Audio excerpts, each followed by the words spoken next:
সে আমাকে পছন্দ করতো, ইভেন আমার আগে থেকে পছন্দ করতো। তো আমাকে আমার বান্ধবীর মাধ্যমে বলেছিল যে ওকে আমার অনেক ভালো লাগে। আম্মু হঠাৎ করে একদিন আমাকে অনেক বাজে একটা প্রপোজাল দেয়। কি বলে? আম্মু আমাকে একদিন, আমি আমার রুমে ছিলাম, তো আমাকে এসে বলছে যে মানে একজনের নাম বলেছে যে অমুক বলেছে সে তোমাকে সে 10,000 টাকা দিবে। অনেকে এসেছিল তখন, আমার চাচি গিয়ে আমাকে ধরলো, আমার আরেকটা ভাই এসে আমাকে ধরলো। তো আমি ভাইকে ধরে চিৎকার করে করে কান্না করছিলাম। বাট আমার আম্মুর একটু কান্না করেনি। আমার আম্মু চুপ হয়ে বসে আমাকে বলতেছে যে এভাবে কান্না করার যে আমার মা কেন অন্যদের মতো না, অন্য মায়েরা তো এত ভালো, তার বাচ্চাদেরকে এত কেয়ার করে, বাচ্চাদেরকে আগলে রাখে, এবং একটা মায়ের কাছে তো বাচ্চা সবচেয়ে সেফ থাকা উচিত, যেটা আমি ছিলাম না। তো আমার সাথে কেন এরকম হতো? আমি নামাজ পড়ে আল্লাহর কাছে কান্না করতাম যে আল্লাহ আমার সাথেই কেন এরকম হলো, আমার মা কেন এরকম, অন্যদের মা তো এত ভালো। বেলা থেকে আমরা 2 বোন, আর আমার বাবা অনেক ভালো একজন মানুষ ছিলেন, খুবই শান্তশিষ্ট, মানে কখনো কারোর সাথে উঁচু গলায় কথা বলেনি, আমাদেরকে কখনো গায়ে হাত তোলেনি, এবং সবার কাছে আমার আব্বু অনেক প্রিয় একজন মানুষ ছিল। তো আমরা 2 বোনই আমার বাবার অনেক আদরের ছিলাম। স্পেশালি আমি ছোটবেলায় যখন আমার 2.5 বছর বয়স, তখন আমার বাবার অনেক বড় একটা অ্যাক্সিডেন্ট হয়। আব্বু অলমোস্ট 11 মাসের মতো হসপিটালে ছিলেন। তখন থেকে আর কি আমাদের মোটামুটি আমাদের লাইফটা একটু চেঞ্জ হওয়া শুরু করে, যেহেতু আব্বু কাজ করতে পারতো না। তো দেখা যেত যে আমাদের মানে আমাদের গ্রামের বাড়িতে অনেক জমি জমা ছিল আর কি, তো সেখান থেকে আর কি আমাদের মেইন ইয়াগুলো আসতো, খরচ টরচ সবকিছু আসতো। তো প্লাস আমার আম্মু জব করতো। আব্বু অসুস্থ হওয়ার পর থেকেই মানে মোটামুটি বলা চলে যে আমার আম্মু একটু মানে বদলে যাওয়া শুরু করে। এটা কি বাবা অসুস্থ হয়ে যাওয়ার পরে ফার্স্ট টাইম আপনারা নোটিস করলেন? আপনার বড় বোনের সাথে আপনার বয়সের ডিফারেন্স কত? আমার আপুর সাথে আমার 6 বছরের পার্থক্য। তার মানে উনি হচ্ছেন রাইট নাও 30 এবং আপনি হচ্ছেন 24। ওকে, সো আপনি যখন 2.5 বছরের ছিলেন, আপনার বোন তখন বলা যেতে পারে 7 থেকে 8 বছর বয়স। আচ্ছা, তো ওই সময় আপনার বাবা ফুললি হসপিটালাইজড? আব্বু ফুললি হসপিটালাইজড। কি করতেন উনি, পেশায় কি ছিলেন? আব্বু অ্যাক্সিডেন্টের আগে ব্যাংকে জব করতেন। আচ্ছা, তো ওই সময় মা খারাপ আচরণ করা শুরু করলো? মানে আপুই বেসিক্যালি আমাকে পেলেছে আর কি ছোটবেলা থেকে আমাকে, কারণ আম্মু বেশিরভাগ সময় হয়তো জবের কারণে বাইরে থাকতো, আব্বু সিক ছিল, সব দায়িত্ব আম্মুকে নিতে হতো। মাও তখন জব করতো? হ্যাঁ, আম্মু জব করতো। তো তখন থেকে আর কি আম্মু বাসায় আসলে দেখা যেত খুব অল্পতেই রেগে যেত, তারপর অনেক খারাপ ব্যবহার করতো। তো এগুলো নিয়ে আর কি আব্বুর সাথেও আম্মুর একটু ঝামেলা শুরু হয়ে যায় যে তুমি কেন বাচ্চাদের সাথে এরকম ব্যবহার করছো, এটা তো ঠিক করছো না তুমি। তো তখন থেকে আর কি বলা যায় যে আমাদের জীবনটা বদলে যাওয়া শুরু করে। আমরা অনেক হ্যাপি একটা ফ্যামিলি ছিলাম মোটামুটি। অ্যাক্সিডেন্টটা কিসের অ্যাক্সিডেন্ট হয়েছিল? অ্যাক্সিডেন্টটা হচ্ছে আব্বু গ্রামের বাড়িতে যাচ্ছিল, আমাদের বাসা থেকে গ্রামের বাড়িতে যাচ্ছিল। তো তখন আর কি একটা ট্রাক এসে টেম্পু টাইপের যে ইয়াগুলো থাকে না, গ্রামে একটা জায়গা থেকে একটা জায়গায় যায়, ওইরকম একটা গাড়িতে আব্বু ছিল আর কি। একটা ট্রাক এসে উপরে উঠিয়ে দেয়, গাড়ির যে স্টিয়ারিংটা থাকে, স্টিয়ারিংটা একদম আব্বুর পেটে ঢুকে যায়। ঢুকে মানে খুবই ডেঞ্জারাস অ্যাক্সিডেন্ট হয়। আব্বুর শরীরে অনেক হাড্ডি ভেঙে যায়, তারপর হচ্ছে স্টিয়ারিং ঢুকে একদম আব্বুর পুরো পেট একদম মানে চিড়ে ফেরে জাস্ট সাইডে একটুখানি ঝুলে থাকে, এমন অবস্থা। পেটের ভিতরে যা কিছু ছিল সবকিছু বের হয়ে যায়, মানে খুবই মানে ডেঞ্জারাস একটা অ্যাক্সিডেন্ট। আব্বুর বাঁচারই কথা না, রাইট? এখন আলহামদুলিল্লাহ আল্লাহ হায়াত দিয়েছিল জন্য আব্বু অ্যাক্সিডেন্টের পরে 14 বছরের মতো বেঁচে ছিল। বাট মানে যে অবস্থা ছিল আব্বু হাঁটতে পারতো না। আচ্ছা, আব্বুর 11 মাস পরে যখন আব্বুকে বাসায় নিয়ে আসা হলো, তখন আব্বু হাঁটতে পারতো না, আব্বু টোটালি হচ্ছে বিছানায় ছিল। তো আম্মু তখন আর কি আব্বুকে অনেক টেক কেয়ার করেছে। আব্বুকে হচ্ছে আমরা মানে যে ওয়াকার, বেবিরা যেরকম ওয়াকারে হাঁটে, আমরা ওরকম করে আব্বুকে নতুন করে আব্বুকে বসানো শিখাইতে হয়েছে, আব্বুকে দাঁড়ানো শিখাইতে হয়েছে, দেন ওয়াকারে করে আব্বুকে হাঁটাতে হয়েছে। তো তারপর যাই হোক অনেক বছর পার হলো, 2001-এ আমার বড় বোনের বিয়ে হয়ে যায়। আচ্ছা, আপুর খুব অল্প বয়সে বিয়ে হয়, তখন 14 বছর বয়স ছিল। তো মানে অনেক ভালো ছেলে পেয়েছিল, এই জন্য হয়তো মানে বিয়ে দিয়ে দেয় আর কি। 14 বছর বয়সে? হ্যাঁ, যখন 14 বছর বয়স। তারপর 2001-এ বিয়ে হয়, তারপর 2005-এ আপু দেশের বাইরে চলে যায় হাজবেন্ডের সঙ্গে। আপুর হাজবেন্ড দেশের বাইরে থাকতো। তারপর 2005-এ দেশের বাইরে চলে যাওয়ার পরে আমরা হচ্ছে, তখন তো আমি একা একদম, আব্বু আম্মু আমি। এর মাঝে তো অনেক মানে কি বলবো, নিজের মা সম্পর্কে আসলে এভাবে কথাগুলো বলতেও আমার খারাপ লাগছে, তারপর বলতে হয়। 2005 আপু চলে যাওয়ার পর থেকে আর কি আম্মুর মানে ব্যবহারগুলো আরো বেশি খারাপ হওয়া শুরু করে আমার সাথে, আব্বুর সাথে। বাবা কি তখন জব করছে নাকি একদম? বাবা বেসিক্যালি হচ্ছে যে অ্যাক্সিডেন্টের পরে বাবা জব করতো না, কারণ বাবা হাঁটা চলাই তো অনেক বছর করতে পারেনি। তারপর কি বাবার হচ্ছে যে কিছু মানে জায়গায় হয়তো টাকা দেওয়া ছিল বিজনেসের ইয়াতে, ওখান থেকে আসতো, প্লাস বাড়ি থেকে আসতো, ওভাবেই আর কি আমাদের সংসার চলছিল। তারপর 2006 সালে আপনারা তখন কোথায়? আপনারা কি তখন ঢাকাতে? না, আমরা তখন ঢাকাতে না, আমরা তখন আমাদের বাড়িতে গেলেন কবে? বাড়িতে গিয়েছি আমরা হচ্ছে 1 বছর একটু বেশি সময় হচ্ছে ঢাকায় ছিলাম। আচ্ছা। তারপর হচ্ছে তখন থেকে আমরা বাড়িতে মানে 96-এর কি মাসে অ্যাক্সিডেন্ট করেছিল সেটা আমার মনে নেই, বাট আমরা হচ্ছে 13-14 মাসের মতো ঢাকায় ছিলাম। তারপরে আর কি আমরা বাড়িতে চলে যাই। বাড়ি কোথায় চলে গেলেন? আমাদের বাড়ি হচ্ছে সিরাজগঞ্জ চলে গেলেন। আচ্ছা, তো সিরাজগঞ্জে মানে হচ্ছে আপনার বাবার বাড়িতে চলে গেলেন? না, আমাদের বাসা, আমরা যে বাসাটা তখন আমরা ভাড়া থাকতাম ওখানে। 1 বছর বাবার এখানে থেকে ট্রিটমেন্ট করাতে হয়েছে বাবাকে শুধুমাত্র? তারপর আমরা সিরাজগঞ্জে চলে যাই, তো ওখানে আমাদের বাসা ছিল, ওখানে আমরা যাই, গিয়ে ওখানে থাকি আর কি। আম্মু কিছুদিন পরে হচ্ছে জয়েন করে, আম্মু আগেও জব করতো, ওই সেম জবটাতে আম্মু আর কি জয়েন করে। আচ্ছা। আর আব্বু হচ্ছে ওই টুকটাক মানে বেশি তো হাঁটা চলা করা নিষেধ ছিল, বলেছিল যে যতটা সম্ভব রেস্ট নিতে। তো আব্বু এরকম মানে জবে আর যাওয়া হয়নি, তো টুকটাক বিজনেস করতে ভাবে চলতো আর কি আমাদের। তো তারপর হচ্ছে 2006 সালে একটা ঘটনা আমি দেখি আর কি, মানে আমি ঘুমাচ্ছিলাম, তো ঘুম থেকে উঠে আমি যখন আম্মুর বেডরুমের দিকে যখন আমি গেলাম, তো গিয়ে আর কি আমি খুবই আপত্তিজনক একটা আমি দেখি। তো তারপর থেকে আর কি আমার আম্মুর প্রতি আপনার বাবা কোথায় তখন? আমার আব্বু তখন বাইরে ছিল। বাইরে বলতে? বাইরে হচ্ছে আব্বু ওই ব্যবসার কাজে আব্বু বাইরে গিয়েছিল, একটা শপ ছিল ওখানে আব্বুর, তো ওই শপে গিয়েছিল আর কি। আচ্ছা, সো আপনি যে আপত্তিকর অবস্থাটা দেখলেন, এটা কি বেসিক্যালি আপনি ফার্স্ট টাইম নোটিস করলেন এরকম? হ্যাঁ, আমি ফার্স্ট টাইম নোটিস করলাম এরকম কিছু। তো তখন আপনি স্কুলে পড়েন? তখন আমি মেবি ক্লাস 7-এ পড়ি। স্কুলে পড়ি তখন আমি।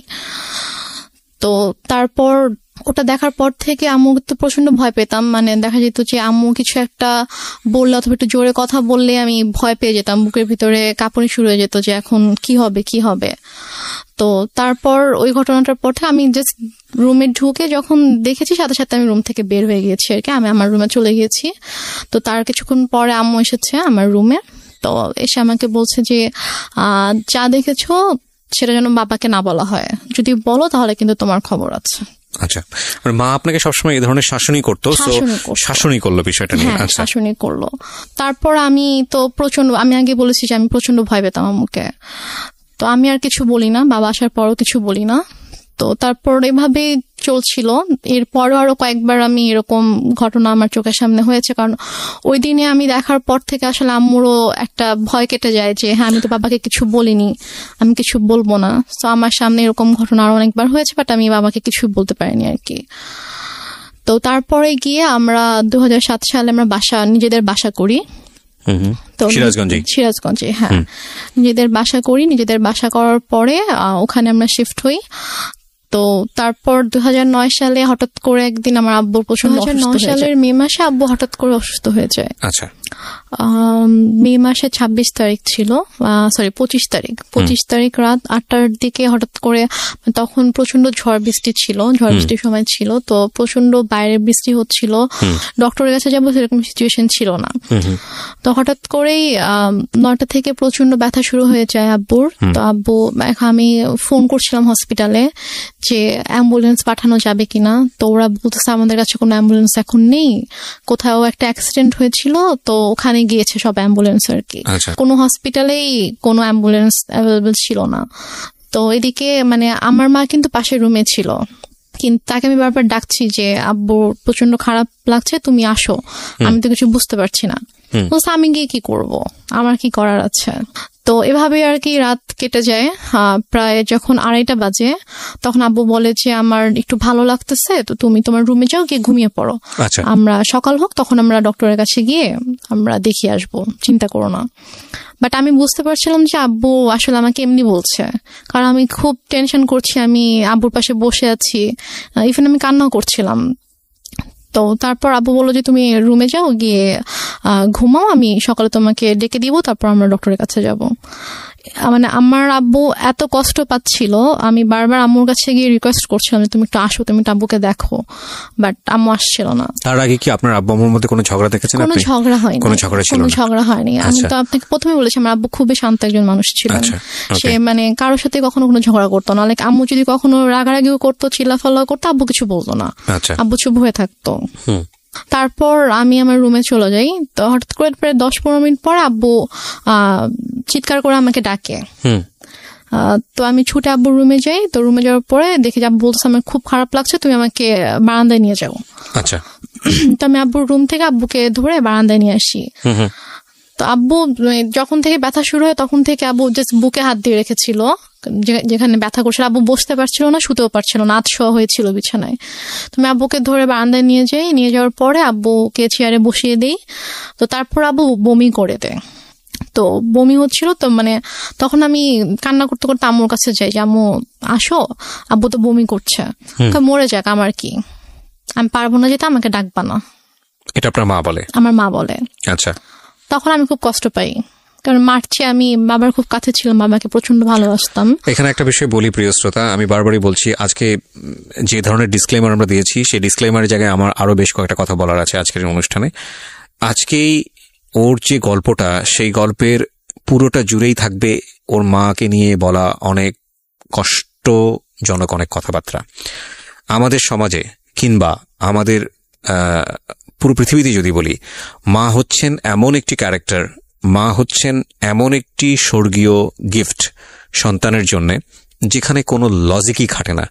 মা যা মা তাই, এখানে অন্য কোনো কিছু বলার সুযোগ নেই। সুতরাং আজকের এই পার্টিকুলার বিষয়কে কেন্দ্র করে আপনি আইদার পজিটিভ আইদার নেগেটিভ কোনো কিছুই ভাববেন না মার এই বিষয়টাকে নিয়ে। আমি বারবার আপনাদেরকে সতর্ক করছি। আপনারা বরং ভাবুন এটা, যে একটা মেয়ে পরিবারে এই ধরনের পরিবেশের মধ্যে বড় হয়ে সে আজকে কোথায় দাঁড়িয়ে আছে, কিভাবে ফাইট করছে। কারণ এই পার্টিকুলার একটা মাকে দিয়ে সমাজের অন্য সকল মাকে চিন্তা করার কোনো সুযোগ নেই। চিন্তা করতে গেলে আপনার এই গল্পটাকে ফেক মনে হবে, এক। আর 2 নম্বর যেটা, সেটা হচ্ছে আপনি চিন্তা করতে গেলে ভয়ানক রকমের কষ্ট পাবেন। তবে হ্যাঁ, আমি ডেফিনেটলি শিওর যে আজকের এই গল্প শুনে অনেকেই হয়তো বা তার নিজের জীবনের গল্পটা খুঁজে পাবেন। কারণ এই ধরনের বিষয়গুলো মিডিয়াতে এত বড় হাইলাইট করা, এত বড় স্পেস দিয়ে মানুষকে সচেতন করা, মানুষকে ইন্সপায়ার করা, এটা আসলে রেডিওতেই ফার্স্ট হয়েছে। সো সেই জায়গা থেকে আমাদের জন্য এটা অনেক বড় একটা চ্যালেঞ্জ। আমি বারবার ইন্টারাপ্ট করছি আপনাদেরকে এই একটা জিনিস বোঝানোর জন্য, গল্পের ক্যারেক্টারের কোনো পার্টিকুলার বিষয় যেটা আপনার মধ্যে নেগেটিভ কনসিকুয়েন্স তৈরি করে ওটাকে ফোকাস না করে বরং এই মেয়েটার স্ট্রাগলটাকে ফোকাস করবেন প্লিজ। ওকে, হ্যাঁ। তারপর আমি মাকে ডাকতে চাইনি। তো তারপর আব্বু পরপর 3 বার বমি করেছে। তো বমি করার পরে তারপর আব্বুকে নিয়ে আবার রুমে নিয়ে গিয়ে বিছানায় শুয়ে দিলাম। তারপর আব্বু আমাকে মানে হাত জোড় করে মানে আমাকে বলছে যে আমাকে মাফ করে দিও। তা আমি বলছি তুমি এভাবে কেন কথা বলছো? বলছে যে আমি তোমার জন্য কিছুই করতে পারলাম না। মানে আমি তখন এতটাই মানে আমি তো কিছু বুঝতাম না তখন। আমি যদি এখন যদি থাকতাম ওই সিচুয়েশনে, আমি হয়তো বুঝতে পারতাম যে আব্বু হয়তো আর বেশিক্ষণ থাকবে না, এই জন্য ওইভাবে বলছে। বাট তখন আমি বুঝিনি আসলে। তাই বলছে এভাবে কথা বলো না বাবা, তুমি ঠিক হয়ে যাবা, ভাই আসবে একটু পরে, তোমাকে হসপিটালে নিয়ে যাবো, তুমি ঠিক হয়ে যাবা, কিছু হবে না। তো তারপর ভাইয়া 5টার দিকে, ভাইয়া মেবি 4টার দিকে বাসা থেকে বের হয়। ওর বাসা থেকে তখন ঝড় বৃষ্টি থেমে গেছে, বাট স্টিল কোথাও অ্যাম্বুলেন্স নেই। তো ভাইয়া হেঁটে হেঁটে রাত 4টায় স্বাভাবিকভাবে একটা ছোট শহরে। কোন ভাইয়া ছিল? ভাইয়া ওই যে আমি বললাম যে একটা কাজিনকে ফোন করছিল রাত থেকে। 4টা মানে কি ভোর 4টা? ভোর 4টা, হ্যাঁ। তো ভোর 4টায় ভাইয়া বাসা থেকে বের হয়ে যায়, হচ্ছে হসপিটালে যায়, সে কোনোভাবে কোনো অ্যাম্বুলেন্স ম্যানেজ হয় কিনা। এই সময়ের মধ্যে মা আসেনি রুমে? মা একবারও আসেনি। আচ্ছা। পরে একটা রিক্সায় আমি উঠি, আর একটা রিক্সায় বাবাকে নিয়ে ভাইয়া উঠে আব্বুকে হসপিটালে নিয়ে যাই। তো নিয়ে যাওয়ার পরে ওখানকার ডক্টররা চেক করার পরে বলছে যে একটা মাইনর স্ট্রোক হয়েছে। আচ্ছা। বাট যদি সময় মতো আনতে পারতাম হয়তো অবস্থা এখন খুবই মানে একটু ক্রিটিক্যাল হয়ে গেছে। আমরা দেখছি বাট যদি রাতে আনতে পারতেন। জিজ্ঞেস করেছে যে কখন থেকে এরকম হচ্ছে। তো যখন আমি ডিটেল বললাম ডক্টরকে, তখন বলছে যে রাতে আনা উচিত ছিল। তো বললাম আসলে রাতে এরকম সিচুয়েশন ছিল না যে আমি হসপিটালে নিয়ে আসবো আব্বুকে। তো তারপর ইসিজি করা হলো, সব চেক আপ করা হলো, আব্বুকে আব্বু সারা রাত তো ঘুমায়নি, তা আব্বুকে ঘুমের ইঞ্জেকশন দেওয়া হলো ঘুমানোর জন্য। তো 6:30টার দিকে আমি আম্মুকে ফোন করলাম, আব্বুর ফোনটা আমার কাছে ছিল। তো আমি আম্মুকে ফোন করলাম যে আম্মু এই ঘটনা, আব্বুর তো স্ট্রোক হয়েছে, তো ডক্টর এটা বলেছে। তো বলতেছে যে তুমি আমাকে কেন ফোন দিয়েছো, তোমার বাবা তুমি দেখো, আমাকে কেন বারবার ফোন দিয়ে বলতেছো। বলছে যে আম্মু আমি একা একা এখানে কি করবো, তুমি আসবা না? বলতেছে যে না আমি আসতে পারবো না। এখন টাকা পয়সার একটা ব্যাপার ছিল, কারণ আমি আসার সময় তো আমি কোনো টাকা পয়সা নিয়ে আসিনি। ভাইয়া আর কি হসপিটাল মেডিসিন যা কিছু লেগেছে ভাইয়া এনেছে। তো তারপর আমি আমাকে বললাম যে আমার তো টাকা লাগবে, হসপিটালে তো টাকা লাগবে, তো টাকা লাগবে, তুমি তোর বাবাকে বলো কোথায় টাকা রেখেছে এসে নিয়ে যাও, আমি কিছু জানি না, আমাকে আর ফোন দিবা, আমাকে বিরক্ত করবো না। তো তারপর আমি আর মাকে ফোন দিই না, আমি আমার চাচুকে ফোন দিই। আমার ছোট চাচু আমাদের বাসা থেকে 15 মিনিটের দূরত্বে থাকতো। তো চাচুকে ফোন দিয়ে বলি যে চাচু আব্বু তো এরকম হসপিটালে, তো আপনি আসেন। সে বলে যে আমি মাত্র ঘুম থেকে উঠেছি, আমার অফিস আছে, আমি এখন আসতে পারবো। তো তারপরে আর কি ডক্টররা হচ্ছে আব্বুকে কেবিনে শিফট করলো, ফার্স্টে ইমার্জেন্সিতে ছিল। তারপর কেবিনে শিফট করার পরে আমি আবার প্রায় মনে হয় 8টার দিকে আম্মুকে ফোন করি, তুমি কি একটু স্যুপ অথবা রুটি সবজি একটু বানাতে পারবা আব্বুর জন্য? বলে কেন, আমি কেন বানাবো, তোমার দরকার থাকলে তুমি সে পানি নিয়ে যাও। কোন ক্লাসে পড়েন তখন আপনি? আমি তখন ক্লাস 9-এ পড়ি। ক্লাস 9-এ, ওকে। তো কি মনে করে আম্মু আবার প্রায় আধা ঘন্টা পরে ফোন দিয়েছে, ফোন দিয়ে বলছে যে একটু পরে তো বুয়া আসবে, তো বুয়া আসলে আমি বুয়াকে দিয়ে নাস্তা বানিয়ে পাঠিয়ে দিব। তো বললাম আচ্ছা ঠিক আছে। বুয়া আসছে পরে, হয়তো বুয়াকে দিয়ে নাস্তা বানিয়ে আম্মু নিজে এসেছে 9:30টার দিকে। এসে বলতেছে যে নাস্তা দিলাম, এখন আমি যাচ্ছি, আমাকে আর বিরক্ত করবা না, আমাকে আর ফোন দিবা না, কি করার তুমি করো, তোমার বাবার ড্রয়ারে টাকা আছে ওখান থেকে নিয়ে তুমি খরচ করো, আমাকে বিরক্ত করো না তুমি। তারপর ডক্টর বললো যে আব্বুর মোটামুটি অবস্থা ভালো, মানে স্টিল কিন্তু স্যালাইন চলছে। তারপর বললো যে এখন মোটামুটি ভালো আছে। তো আরেকটা কথা বলে রেখে, হসপিটালটা ছিল হচ্ছে আমার চাচির ভাইয়ের আর কি। আচ্ছা। তো ওই আঙ্কেল এসে বললো যে সেই হিসাবে আব্বুর আর কি একটু এক্সট্রা কেয়ার হচ্ছিল। তো তারপর 8টার দিকে ডক্টর এসে বললো যে এখন মোটামুটি ঠিক আছে, কোনো রিস্ক নেই। তো উনি ঘুমানোর তো ইঞ্জেকশন দেওয়া হয়েছিল, তো উনি ঘুমালে উনি বেটার ফিল করবে, আপনারা ওনাকে বেশি বিরক্ত করেন না, এটা বলছে আর কি। তো বলার পরে তো আম্মু বললো যে ঠিক আছে, আমি তো সারাদিন ছিলাম, আমি এখন চলে যাই, তুমি থাকো। আমার সাথে আমার একটা ভাগিনা ছিল, মানে ও আর আমি সেম এজেরই ছিলাম। তো আমি আর ও হসপিটালে ছিলাম, তো আম্মু চলে গেল। যাওয়ার পরে আমাকে আম্মু বাসায় চলে যাওয়ার, হসপিটাল থেকে আমাদের বাসার দূরত্ব ছিল 5-6 মিনিট, রিক্সায় করে 5-6 মিনিট দূরত্ব ছিল। তো তারপর আম্মু বাসায় গিয়ে আমাকে ফোন দিয়েছে, ফোন দিয়ে বলছে তুমি বাসায় আসো, তুমি আমার যে ইয়াটা ছিল, নাম ছিল মধু, বলছে তুমি আর মধু বাসায় আসো। তো আমি বলছি বাসায় কেন যাবো, আব্বু তো একা থাকবে। তো বলছে যে সমস্যা নেই, তুমি আসো, তোমার বড় খালামণি যাচ্ছে। আচ্ছা। তো আমি বললাম যে বড় খালামণি কেন আসবে, বড় খালামণিকে দেখলে তো আব্বু রেগে যাবে। মানে আমার বড় খালামণির সাথে আব্বুর একটু সমস্যা ছিল। আচ্ছা। সমস্যা ছিল বলতে যে মানে বড় খালামণির মানে বিহেভিয়ারের জন্য আব্বু বড় খালামণিকে পছন্দ করতো, এটা অ্যাভয়েড করতো আর কি। আচ্ছা। তো বলো যে আব্বু যদি রেগে যায় তখন আব্বুর জন্য তো এটা মানে খারাপ হতে পারে। লাইক যে যাকে পছন্দ করে না, ঘুম থেকে অসুস্থ অবস্থায় যদি উঠে তাকে দেখে, তখন তো স্বাভাবিকভাবে তার খারাপ লাগবে। যে মানুষ তো চায় যে অসুস্থ থাকুক, তার প্রিয় মানুষগুলো তার পাশে থাকুক। জি। তো তারপর আমি বলি যে না, আমি আসবো না। আমরা এখানে একটা বিরতি নিতে চাই। প্রিয় শ্রোতা, আপনারা শুনছেন মিস্টার ম্যাঙ্গো ক্যান্ডি প্রেজেন্স জীবন গল্প। আমি আরজি কিবরিয়া আপনার সঙ্গে রয়েছি। রেহনুমা আজকের এই জীবন গল্প বলছে। রেহনুমাকে দেখার জন্য আপনাদের আসতে হবে আমাদের ফেসবুক পেজে, অথবা আপনারা চলে আসতে পারেন আমাদের ইউটিউব চ্যানেলে। আমাদের ফেসবুকের ঠিকানা www.facebook.com/kibria.rj KEBRIA.RJ, পেজটি আছে আরজি কিবরিয়া নামে। এছাড়া আপনারা আসতে পারেন আমাদের ইউটিউব চ্যানেলটিতেও। আমাদের ইউটিউব চ্যানেলের ঠিকানা হচ্ছে www.dfm904। সাবস্ক্রাইব করে অবশ্যই নোটিফিকেশনটি অন করে নেবেন। ওকে, এখন আমি যেটা বলবো বিরতিতে যাবার আগে, সেটা হলো সিচুয়েশন যখন একটু কড়া, যখন মন বসে না কোনো কাজে, তখন মন ঠিক করতে মুখ দিতে পারেন কাঁচা আমের স্বাদে Pran mister mango candy. Good mood guaranteed. প্রিয় শ্রোতা, ফিরছি ছোট্ট একটা বিরতির পর। শুনছেন আরজি কিবরিয়ার সাথে মিস্টার ম্যাঙ্গো ক্যান্ডি প্রেজেন্টস জীবন গল্প।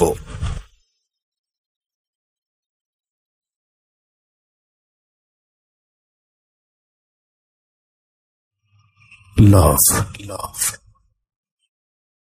hate, challenge, motivation, lies, truth, impossible, virtue, morality, something beyond entertainment. Welcome to my stage of reality. Stay tuned. Sunday and Wednesday with me, RJ Kibriya, only on Dhaka FM 90.4.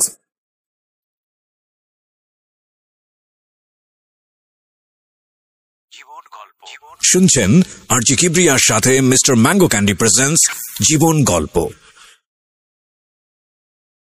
আর একবার স্বাগত প্রিয় শ্রোতা, শুনছেন mister mango candy presents জীবন গল্প। আমি আরজি কিবরিয়া আপনার সঙ্গে রয়েছি। আমরা কথা না বাড়িয়ে ফিরছি আমাদের যিনি গেস্ট রেহনুমা তার কাছে। হ্যাঁ রেহনুমা, তারপর কি হলো? তারপর আমাকে আম্মু মানে অনেক ফোর্স করে যে তুমি এখনই আসবা, তোমার চিন্তা করার কিছু নেই, তোমার বড় খালামুনি আব্বুকে টেক কেয়ার করবে, তারপর তুমি বাসায় থাকবা, আমি আবার ফ্রেশ হয়ে আমি যাব হসপিটালে। আমি এর মধ্যে বড় খালামুনি চলে আসে। বড় খালামুনির সাথে ছিল আমাদের একটা মামা, আম্মুর কাজিন ছিল। ওনারা আসার পরে আমি বাবা ঘুমাচ্ছিল, তো আমি গিয়ে বাবার কাছে গেলাম। তো গিয়ে বাবার মাথায় হাত রেখে আমি বললাম, বাবা তুমি কি ঘুমাচ্ছ? আব্বু একটু করে চোখ খুলেছে, তো খুলে বলছে, মানে ইশারা করে বলছে যে না ঘুমাচ্ছি না। আম্মু তো আমাকে বাসায় ডেকেছে, আমি বাসায় যাচ্ছি, আমি গিয়ে চলে আসবো, বেশিক্ষণ থাকবো না, মা চলে আসবে, তুমি থাকো, আমি আসছি। তা আব্বু জাস্ট চোখ দিয়ে ইশারা করলো যে ওকে। তো দেন আব্বু একটু সাইডে ফিরে যখন ওদেরকে দেখেছে, তখন আর কি আব্বুর মানে এক্সপ্রেশনটা চেঞ্জ হয়ে গিয়েছে আর কি। তো যাই হোক, আমি তো চলে আসলাম বাসায়। এর মধ্যে আমি বাসায় আসার প্রায় 15-20 মিনিট পরে আমার খালা হচ্ছে আম্মুকে ফোন দেয়। ফোন দিয়ে বলে যে ভাইয়ের অবস্থা ভালো না, তুই তাড়াতাড়ি আয়। তা আমি শুনে বলতেছি যে আমি তো মাত্র দেখে আসলাম যে আব্বু চুপচাপ শুয়েছিল, আর ডক্টরও বলে গিয়েছে যে এখন ঠিক আছে, তো হঠাৎ করে কেন অসুস্থ হয়ে গেল? বলছে আমি জানি না, ঠিক আছে আমি গিয়ে দেখছি। তা আমি বললাম যে আমিও যাবো, তোকে যেতে হবে না, তুই ফ্রেশ হয়ে খেয়ে দে তারপর আয়। ওকে। তো আমি অনেকবার রিকোয়েস্ট করলাম আম্মুকে যে আম্মু প্লিজ আমি যাই, আমি তোমার সঙ্গে যাই। বলছে না তুই যাবি না, তুই থাক, আমি যাচ্ছি। তো আম্মু চট করে রেডি হয়ে আম্মু গেল।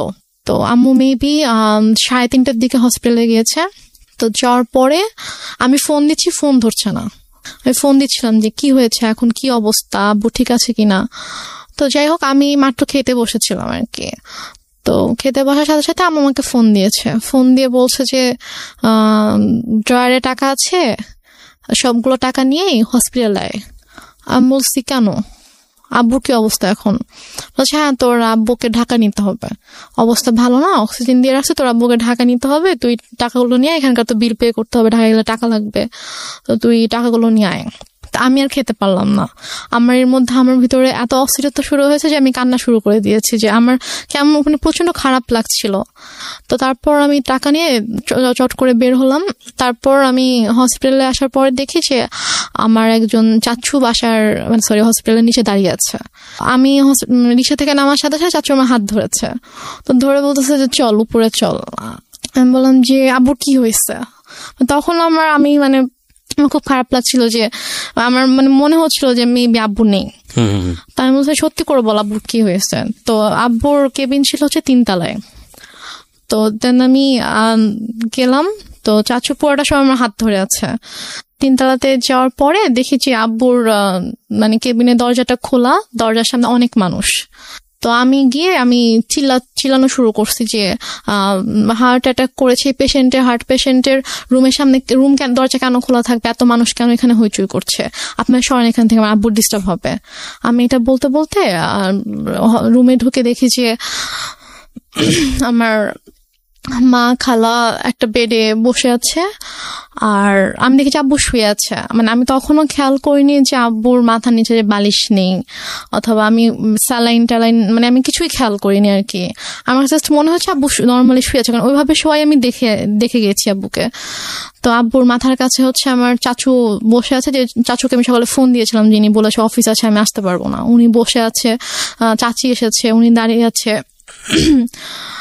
তো আমি আব্বুকে দেখো তখনও কিন্তু বুঝতে পারিনি যে আব্বু নেই। আমার বড় খালামণি হঠাৎ করে এসে আমাকে জড়িয়ে ধরে, তো জড়িয়ে ধরে আমাকে বলে যে কি একটা সর্বনাশ হয়ে গেল, তোরা তো এতিম হয়ে গেলি। মানে উনি খুব জোরে চিৎকার করে করে কান্না করছে, আর উনি ভাবে বিলাপ করে করে বলছে কি সর্বনাশ হয়ে গেল, তোরা এতিম হয়ে গেলি, এখন তোদের কি হবে। এটা যখন বলেছে তখন জাস্ট আমি আব্বুর দিকে তাকিয়েছি, তাকিয়ে তখন আমি খেয়াল করেছি যে আব্বুর মাথার নিচে বালিশ নেই। তো আমি নর্মালি আমি আর আমার আব্বু মানে মৃত মানুষকে ভয় পেতাম আর কি। মানে লাইক আমাদের আশেপাশে বাসায় যদি কেউ মারা যেত, আমার আব্বু ওই বাসার সামনে দিয়ে 40 দিন যেতাম না। মানে আমাদের একটা ধারণা ছিল যে মানুষ মরে গেলে ভূত হয়ে যায়, তারা এসে ভয় দেখাবে। মানে আব্বুরও এই ভীতিটা ছিল, আমারও এই ভীতিটা ছিল। আমরা ওই দিক থেকে না গিয়ে অনেকখানি ঘুরে যেতাম। তো বাট তখন আমার কোনো মানে আমার মধ্যে কোনো ওই ভয়টা অথবা এরকম কিছুই নেই। আমি আব্বুর কাছে গিয়ে আমি আব্বুকে এভাবে ধাক্কা দিচ্ছিলাম যে আব্বু কি হয়েছে তোমার, তুমি উঠো তুমি। তো আমার অনেকে এসেছিল তখন, আমার চাচি গিয়ে আমাকে ধরলো, আমার আরেকটা ভাই এসে আমাকে ধরলো। তো আমি ভাইকে ধরে চিৎকার করে করে কান্না করছিলাম। বাট আমার আম্মুর একটু কান্না করেনি। আমার আম্মু চুপ হয়ে বসে আমাকে বলতেছে যে এভাবে কান্না করার কি আছে। Are you sure? আমাকে বলতেছে, আমি যখন আমাকে বসাই দিছে আম্মুর পাশে, আমাকে বসাই দিছে আমার ভাইয়া, তো বলতেছে যে এভাবে কান্না করতেছো কেন, এভাবে কান্না করার কি আছে, টাকা আনছো টাকা দাও। আমি জাস্ট অবাক হয়ে তাকিয়েছিলাম যে মানে সামনের বেডে আব্বু এভাবে পড়ে আছে আর সে আমার সাথে এভাবে কথা বলছে। তারপর আমি অনেকক্ষণ চুপ করে বসেছিলাম। তারপর আমার সাথে ব্যাগ ছিল, নিজেই আম্মু ব্যাগটা নিল, নিয়ে যে ভাইয়াটা সকালে আব্বুকে হসপিটালে নিয়ে আসছে ওকে বললো যে যা গিয়ে বিল পে করে হসপিটালে ঝামেলা শেষ করে একটা অ্যাম্বুলেন্স ঠিক কর, নিয়ে যেতে হবে। তো এর মাঝে আমার আপু ফোন করছে, আপু ঘুমায় ছিল। তো ঘুম থেকে উঠতে পরে ভাইয়া যখন বলছে যে আব্বু অসুস্থ হসপিটালে, তুমি আমাকে ফোন করো। আমার পাশে বসে ফোন ধরে বলতেছে যে তোমার আব্বুকে ঢাকায় নিয়ে যাচ্ছি আমরা। না, সেটা হয়তো আপনি ইজিলি ব্যাক করতে পারেন, সেজন্যই সে বলেছে, পরে হয়তো সময় নিয়ে বলবে। আমি বলি এটা কেন বলেছে, আমি শুনলে বুঝতে পারবেন। তো তারপর হসপিটালে আমিও গেলাম ভাইয়ার সাথে ফর্মালিটিস করতে। তো ও টাকা পে করার পরে তো ওদের আব্বুর যেটা ফাইল ছিল, হচ্ছে সকাল থেকে হচ্ছে যে টেস্ট গুলো হয়েছে, প্রেসক্রিপশন, এগুলোর একটা ফাইল থাকে। তো প্লাস হচ্ছে দুপুরে হচ্ছে ডক্টর রেফার করে দিয়েছিল ঢাকায় যে হসপিটাল ডক্টরের কাছে, মানে সব পেপারস এর যে একটা ফাইল ছিল। তো হসপিটাল থেকে নর্মালি বিল পে করার পর ওই ফাইলটা তো দিবে। তো ভাইয়া যখন জিজ্ঞেস করেছে যে ফাইল কোথায়, তখন বলছে যে ফাইল তো এসে নিয়ে গিয়েছে। তো বলছে যে ফাইল কে নিয়ে গিয়েছে, আমরা তো কেউ ফাইল নেইনি। তো বলেছে যে ডক্টর যখন রুমে গিয়েছে, অক্সিজেন যখন দেওয়া হয়েছে পেশেন্টকে, তখন আপনাদের একজন রিলেটিভ এসেছিল, এসে বলেছে যে অমুক কেবিনের অমুকের ফাইলটা ডক্টর চেয়েছে, আমরা তো দিয়ে দিয়েছি। তো উপরে গিয়ে ভাইয়া সবাইকে জিজ্ঞেস করলো ওখানে যারা যারা ছিল, তো সবাই বলতেছে যে না আমি তো নিইনি। তো ফাইলটা যাই হোক পাওয়া গেল না। তারপর অ্যাম্বুলেন্সে করে আব্বুকে আমাদের বাসায় নিয়ে আসা হলো।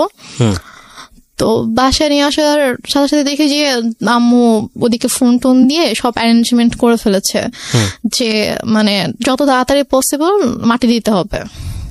বাট আপু যখন দেশের বাইরে চলে যায়, তখন আপু এভাবে বলে যায় যে মানে যদি কখনো মানে আব্বু হোক আম্মু হোক কেউ যদি মারা যায়, তাকে রেখে দিবা আমি না আসা পর্যন্ত, আমি আসবো দেখবো তারপর মাটি হবে। আপু এটা বলে গিয়েছিল। তো আপুর শ্বশুর বাড়িতে যখন জানানো হয় যে আব্বু মারা গেছে, তখন বলে যে ঠিক আছে আমরা আসছি, আপনারা ওখানে সবকিছু ঠিকঠাক করেন, ওনাকে গোসল করেন, তারপর আমরা ঢাকায় নিয়ে এসে ওনাকে, মানে আপু শ্বশুর বাড়িতেও এটা জানতো, কারণ আপু শ্বশুর বাড়িতেও সেম কথাটাই বলেছে, মানে শ্বশুর শাশুড়ি ছিল। তো ওদের বলেছে যে মানে যারই কিছু হোক না কেন আমাদেরকে ছাড়া কিন্তু আপনারা মাটি দিবেন না, আমরা দেখবো। তো ওইভাবে আপুর শ্বশুরও ফোন দিয়ে বলে যে ঠিক আছে ভাইজানকে নিয়ে আসতে হবে ঢাকায়, নিয়ে এসে আমি ব্যবস্থা করছি। এখানে বারডেমে সম্ভবত ছিল হিমাগার আছে, তো ওখানে বলো যে ওখানে রাখবো, আমি সব ব্যবস্থা করে আমি আসছি। বলছে না আপনাদের আসতে হবে না, যত তাড়াতাড়ি পসিবল মাটি দিয়ে দিব, মিন্টু বৃষ্টি আত্মা হচ্ছে কষ্ট পাবে, বেশিক্ষণ রাখা যাবে না। তো বলতেছে যে না, মানে আপুর কথা বলছে যে বৌমা তো বলে গেছে, তা আমাকেও বলে গেছে, তো আমি তো এটা পারবো না, আমি বৌমাকে কি জবাব দিব আপনি যদি মাটি দিয়ে দেন। বলতেছেন আপনাদেরও কষ্ট করে, এখন সন্ধ্যা হয়ে গেছে, আপনাদেরও এখন কষ্ট করে আসতে হবে না, আর আপনারা আসলে আসেন, বাট আপনারা আসার আগে আগে মাটি দিয়ে দিব। মানে আম্মু পুরো ক্রেজি হয়ে গিয়েছে মাটি দেওয়ার জন্য। তো আমার চাচুরা ফোন দিয়ে বলতেছে যে, আমার একটা চাচা গ্রামের বাড়িতে থাকে, তো আমার চাচা ফোন দিয়ে বলতেছে যে তুমি এখানে নিয়ে আসো, আমাদের পারিবারিক কবরস্থানে মাটি হবে। সে বলতেছে না আমি ওখানে নিব না, ওর এখানেই মাটি হবে। তো এগুলো নিয়ে আম্মু খুবই মানে রীতিমতো ঝগড়া করতেছে অনেক। আম্মু কিন্তু স্টিল মানে এক ফোঁটাও কান্না করেনি, একটুও কান্না করেনি। তো সে আমার চাচার সাথে ফোনে ঝগড়া করতেছে যে না আমি এখানে মাটি দিব, আপনাদের যদি দেখতে ইচ্ছা করে আপনারা এখানে আসেন, এসে দেখে যান। কোনোভাবে রাজি করাতে পারতেছে না যে না পারিবারিক কবরস্থানে তার মাটিটা হবে। ওইদিকে আপু বারবার ফোন করে বলতেছে যে তুমি একটু আব্বুর সাথে কথা বলায় দাও। তো বলছে এখন তো কথা বলতে পারবে না, এখন তো হচ্ছে যে কি অক্সিজেন দিয়ে রাখছে এটা সেটা এগুলো বলতেছে। বলছে যে ও আব্বুকে বলছে যে আমি এখন অ্যাম্বুলেন্স দেয়। তো বলছে ঠিক আছে আব্বু কথা বলতে না পারলেও সমস্যা নেই, তুমি আব্বুর কানের কাছে ফোনটা নাও, আমি আব্বুর সাথে কথা বলে আব্বু বেটার ফিল করবে, আব্বুর ভালো লাগবে আমার ভয়েস শুনলে। সে বলতেছে না এখন না, আমি হসপিটালে যাই, তোমার সাথে কথা বলে দিব। এভাবে ওদিকে আপুকে এভাবে হ্যান্ডেল করতেছে, তারপর হচ্ছে আমার চাচার সাথে ঝগড়া করতেছে এবং মাটি দেওয়ার জন্য খুবই পাগল হয়ে গেছে। মানে আপনার কথা অনুযায়ী যদি আপনি সবকিছু মেনে নেই, তাহলে বলতে হবে যে সে এককভাবে সিদ্ধান্ত নিচ্ছে, একটা স্বেচ্ছাচারী আচরণ যেটাকে বলে, সে কারো কথাই শুনছে না। লাইক একজন মহিলার যে হাজবেন্ড মারা গেলে তার যেরকম বিহেভিয়ার থাকা উচিত ওরকম কিছু ছিল না আমার মাঝে। অনেক বেশি ডেসপারেট ছিল to establish her decision. Yeah exactly. Okay.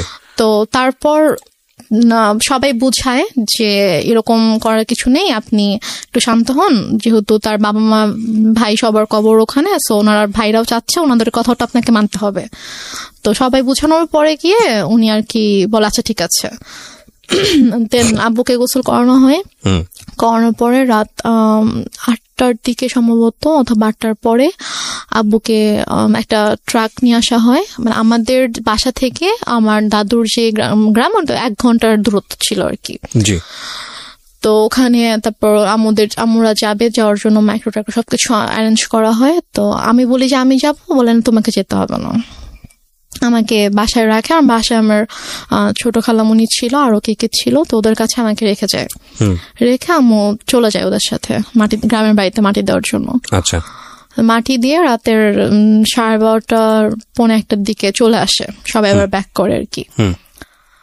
Still আপুর সাথে সে কথা বলতেছে যে বাবা বেঁচে আছে, বাবা হসপিটালে। আপু বারবার ফোন দিয়ে বলছে যে কথা বলে দাও। সে মানে বলাচ্ছেন আর কি। তো দেন মেবি 12:30 পৌনে 1টার দিকে আসলো বাসায়। তো আসার পরে তখন গিয়ে আপু শাশুড়িকে বলেছে যে আপনাদের আসতে হবে না, আমি যেহেতু মাটি দিয়ে দিয়েছি তাড়াতাড়ি, তো আপনারা সকালে আসেন, রিল্যাক্সে সকালে আসেন, এখন আসতে হবে না। তো তারপর ওরাও আসলো না।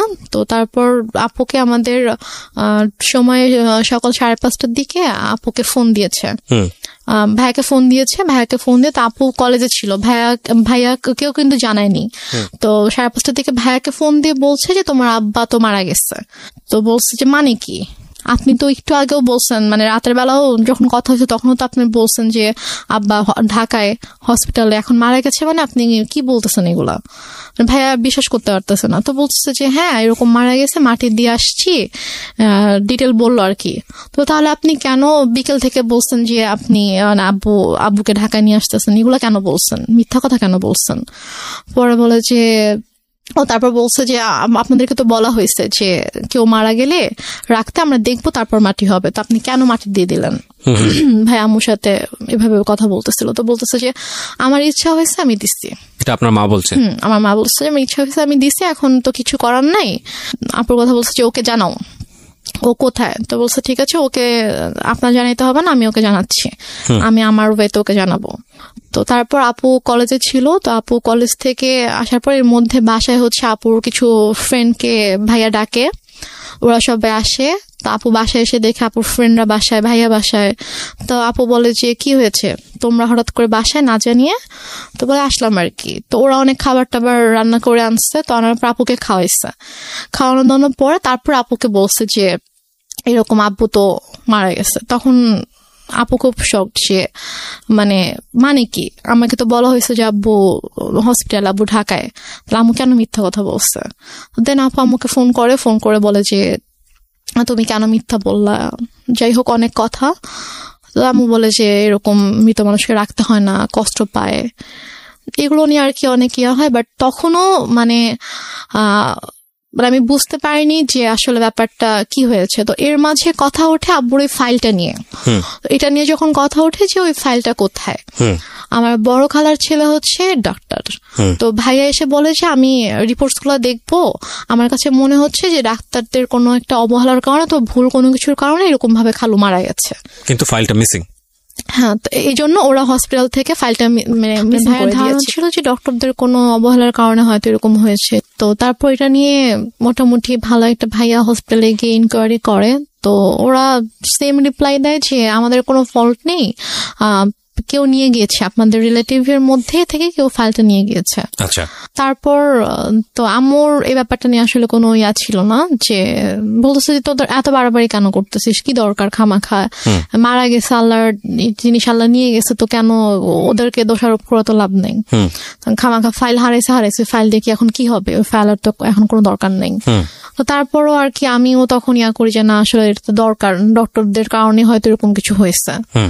তো তারপর গিয়ে আর কি এটাকে নিয়ে আর তেমন ইয়া হয়নি। তো হসপিটালে ওরা বলেছিল যে আপনাদের ওই দিন যেসব রিলেটিভরা ছিল সবাইকে যদি আমাদের সামনে আনতে পারেন, রিসিপশনে জিনিস ছিল, উনি বলেছে যে তাহলে আমি চিনে ফেলবো। আচ্ছা, কে ছিল? উনি বলেছে যে আমি জিজ্ঞেস করছিলাম যে কে ছিল, ছেলে ছিল নাকি মেয়ে ছিল? তো উনি বলছে একজন মহিলা ছিল। আচ্ছা, তো উনি এসে বললো যে অমুক কেবিনের অমুক পেশেন্টের হচ্ছে আমি রিলেটিভ, তো ডক্টর ফাইলটা চেয়েছে, ফাইলটা দেন তাড়াতাড়ি। তো ফাইলটা পরে নিয়ে গিয়েছে।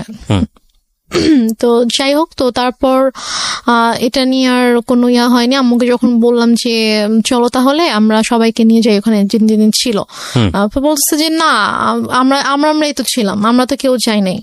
তারপর যেতে সমস্যা কোথায়, চলো। আমি বলছেন আমি যাবো না। তো এটা নিয়ে এক পর্যায়ে আমার সাথে অনেক বড় সিনক্রিট হয়েছে, অনেক কথা কাটাকাটি হয়েছে। ভাইয়াও বলেছে যে খালা চলো, কি সমস্যা? তো সে বলছেন আমি যাব না। তো ওই হসপিটালে মূলত ছিল যে আমাদের ফ্যামিলি ডক্টর যেটা থাকে, তো ডক্টর এখানকার ছিল, আমাদের কিছু হইলে আমরা ওই হসপিটালতে যেতাম আর কি। তো তারপর থেকে আমার ওই হসপিটালে যায় না। আচ্ছা, কোনো প্রবলেম হলে আর ওই হসপিটালে যায় না, সে ডক্টর চেঞ্জ করে ফেলছে, হসপিটাল চেঞ্জ করে ফেলছে। তো তারপর যাই হোক এটা নিয়ে আর কোনো কথা কাটাকাটি হয়নি, কিছু হয়নি, শেষ হয়ে গেল ব্যাপারটা। তো তারপর থেকে আব্বু মারা গেল হচ্ছে মে মাসে। সেপ্টেম্বর মাস থেকে হঠাৎ করে আম্মুর কি হলো, সে আমাকে বলছে যে তোমাকে বিয়ে দিয়ে দিব। যে আমি তো বিয়ে করব না, আমি তো ছোট ছাড়া, আমি তখন 9-এ পড়ি। তো আমি বলেছি আমি তো বিয়ে করব না। তো বলেছে যে না তোমাকে বিয়ে করতে হবে। আমি বলেছি কেন? কারণ তোমার দায়িত্ব। আমি প্রথম থেকে বলে আসছে যে আম্মুকে দেখে প্রচন্ড ভয় পেতাম। ধর আম্মু কোনো কিছু নিয়ে যদি কোনো কিছু বলতো একদম চুপ হয়ে যেতাম। কখনো যে তর্ক করা অথবা ওইভাবে ঝগড়া করা এরকম কিছু, অথবা উল্টে পাল্টা কোনো জবাব দেওয়া, এরকম কখনোই কিছু ছিল না। ওই কয়েকটা মাস আমার এমন কেটেছে যে আব্বুর জন্য, আব্বুকে এত বেশি মিস করতাম এবং ওই রাতটার কথা মনে পড়ে। এই যে ফিলিংসটা নিয়ে যদি আরেকটা মানুষ আপনার পাশে দাঁড়াতো তাহলে মনে হতো যে না এই মানুষটা আমার কাছের মানুষ, যেটা আপনার মার কাছ থেকে আসার কথা ছিল। আপনার কথা অনুযায়ী আপনার মা ওই সময়টাতে খুবই স্বাভাবিক ছিলেন, তার ওইটা আপনার কাছে আরো বেশি কষ্টদায়ক মনে হচ্ছিল। বলুন তারপর। যারা এসেছে তারাই কিন্তু আমাকে সান্ত্বনা দিয়েছে, বাট আমার মার থেকে আমি কোনো সান্ত্বনা পাইনি। তো আমি আসলে অনেক বেশি একা হয়ে গিয়েছিলাম। তো সেই একাকিত্ব থেকে আমি আর কি ঘুমাতাম না। তো যাই হোক, তো সেপ্টেম্বরের দিকে হঠাৎ করে আম্মু একদিন আমাকে বলেছে দেখো আমার অনেক ঝামেলা হচ্ছে। ব্যাপারটা এরকম না যে আম্মু আমার দায়িত্ব নিতে পারছে না, যে আমার জন্য আম্মুর খরচ হচ্ছে, আমার খরচ কিন্তু আপুই পাঠাতো। তো সে আমাকে বলছে যে না আমি তোমাকে রাখতে পারবো না, আমি তোমার দায়িত্ব নিতে পারছি না, তোমাকে বিয়ে দিয়ে দিব। তা আমি বলি ঠিক আছে, আমি আপুর সাথে কথা বলতে চাই, তোমার যদি খুব বেশি সমস্যা হয় তাহলে আমি আপুকে বলি, আপু আমাকে হোস্টেলে পাঠিয়ে দিক। আচ্ছা। তো বলেছে না আপুকে বলা যাবে না। তো এটা নিয়ে অনেক আম্মুর সাথে মোটামুটি একটু চলছিল যে আম্মু অনেককে দিয়ে বুঝাচ্ছিল আমাকে, লাইক আমার ফ্রেন্ডের আম্মুকে নিয়ে এসে। আপনার মধ্যে এমন কোন আচরণ কি ছিল যেটা মা নোটিস করেছে যে বিয়ে দিয়ে দিলেই আমি সেফ জোনে চলে যাই? আমার মধ্যে আচরণ বলতে আমি তো বাসা থেকে বের হতাম না। মেল ফ্রেন্ডের সঙ্গে টাইম পাস করা, যেহেতু বাবা নাই, সো ডেসপারেটলি মাকে অ্যাভয়েড করে অন্য কোনো দিকে যাওয়া? না, আমার ওরকম কোনো মেল ফ্রেন্ড ছিল না যাদের সাথে হয়তো আমি বাইরে, আমি গার্লস স্কুলে পড়তাম, আমার ওরকম মেল কোনো ফ্রেন্ড ছিল না। তো আমার যা ফ্রেন্ড ছিল, আমার যে বেস্ট ফ্রেন্ড ছিল ও আমাদের পাশের বাসারই ছিল আর কি। আরেকটা কথা বলি যে আমরা যে এলাকাটায় বাসা করেছিলাম ওইখানে আমার জন্ম হয়, মানে আমার যখন জন্ম হয় তখন আমরা ওই এলাকাতেই থাকতাম, বাট ভাড়া থাকতাম। তো পরবর্তীতে গিয়ে আমরা ওখানে বাসা করেছিলাম। আমার যে ছোটবেলার বন্ধুগুলা ছিল তো ওরা ওখানকারই ছিল, তো সেই হিসাবে জাস্ট ওদের আম্মুকে নিয়ে এসে আম্মু আমাকে বুঝাচ্ছিল যে বিভিন্নভাবে মোটিভেট করার চেষ্টা করছিল। তো এর মাঝে যেটা হয় যে অক্টোবর মাসে আমার দুসম্পর্ক আত্মীয় হঠাৎ করে আম্মু বলে যে ওরা আসবে। আম্মু অনেক আয়োজন করতেছিল, বাজার টাজার করছে, রান্না করতেছে, তারপর আন্টি আসছে, আমার বান্ধবীর মা আসছে, বোন আসছে। তো বাসার মধ্যে একটা উৎসবের মতো একটা ব্যাপার যে অনেক রান্না বান্না হচ্ছে, সব গুছাচ্ছে। তো আমি তখনও বুঝতে পারিনি যে গেস্ট গুলা কারা অথবা কেন আসছে, দেখতে আসছিল। এক্স্যাক্টলি। তো তারপর তারা আসলো, আসার পরে আমাকে তাদের সামনে, আমি তো যাবই না, কোনোভাবেই যাব না, আমাকে জোর করে নিয়ে গেল। তো নিয়ে যাওয়ার পরে তো আমি গিয়ে যখন দেখলাম যে কে ছেলে, কারণ আমি হচ্ছে আমাদের বললাম যে দুসম্পর্ক আত্মীয় ছিল, তো আমি ছেলের বড় ভাইকে চিনতাম, আমাকে মামা বলে রাখতাম। তো তারই ভাই, সে সিঙ্গাপুরে থাকতো এবং সে অনেক টাকা পয়সার মালিক ছিল।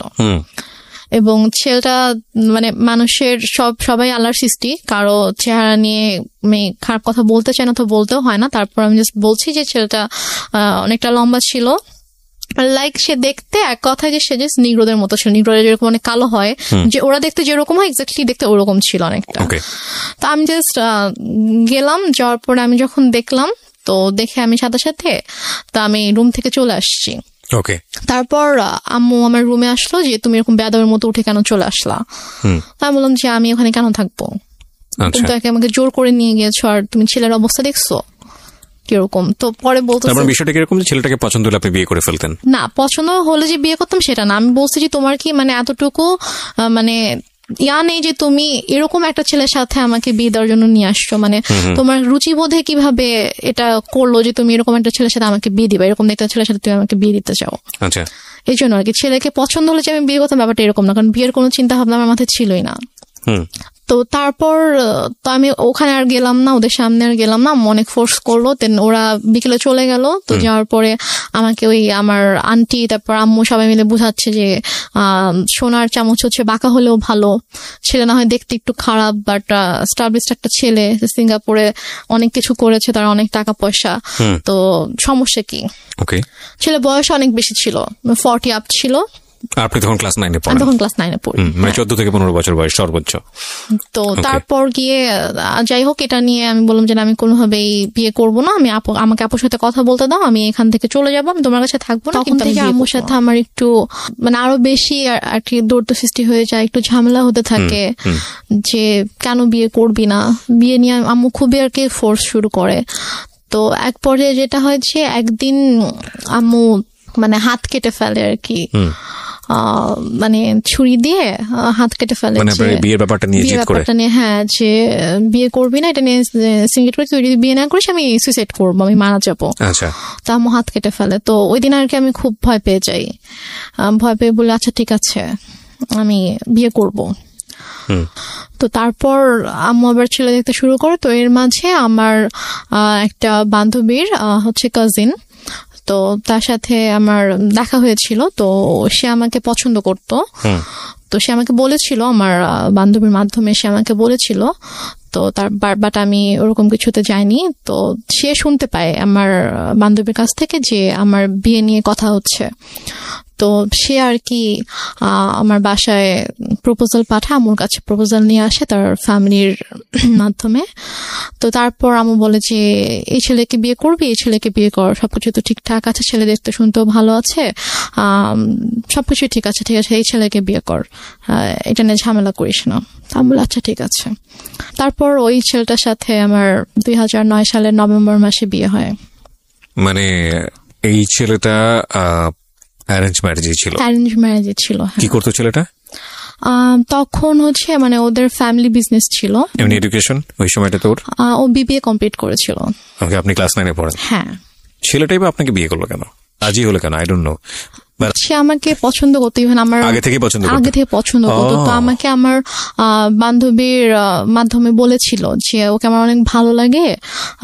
আমার ফ্রেন্ড আমাকে বলেছিল যে ভাইয়া দত্তকে পছন্দ করে, তো মানে রিলেশনশিপে যাবে কিনা অথবা এরকম আমাকে বলেছিল। তা আমি বলেছি না, আমি এরকম কোনো কিছুতে যাব না। তো তারপর আর কি সে, এবং মানে মাঝে মাঝে হয়তো আমার ফ্রেন্ডের ফোনের মাধ্যমে তার সাথে আমার কয়েকবার কথা হয়েছিল যে আব্বু মারা যাওয়ার পরে আর কি, যে ভাইয়া তোর সাথে কথা বলতে চেয়েছে।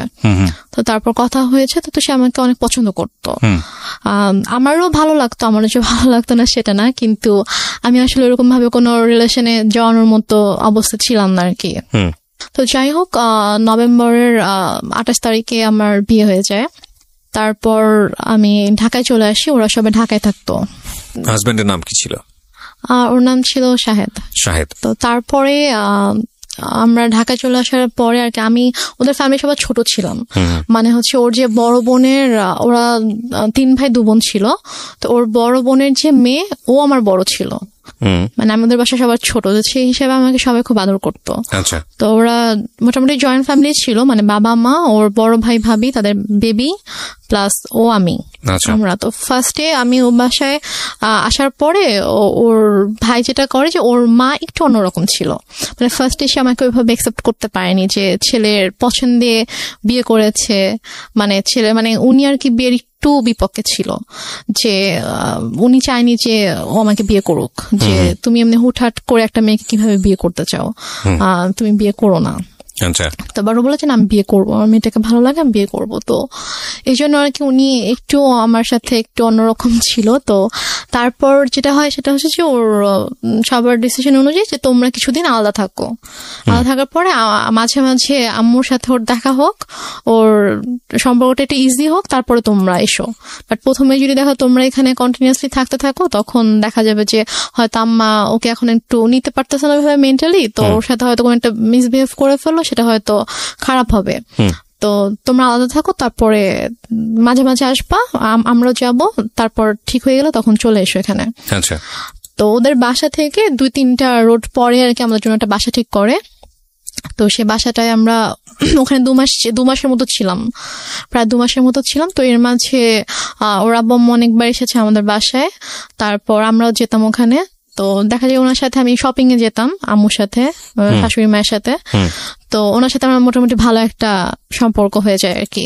তারপর উনি বলে ঠিক আছে তোমার বাসায় চলে আসো। আচ্ছা, তারপর আমরা বাসায় চলে আসি সম্ভবত জানুয়ারি শেষের দিকে। তো বাসায় চলে আসার পরে তার মোটামুটি ভালোই কাটছিল। ওদের বাসার সবাই আমাকে খুব আদর করতো, আমি সবার ছোট ছিলাম, অনেক আদরের ছিলাম সবার।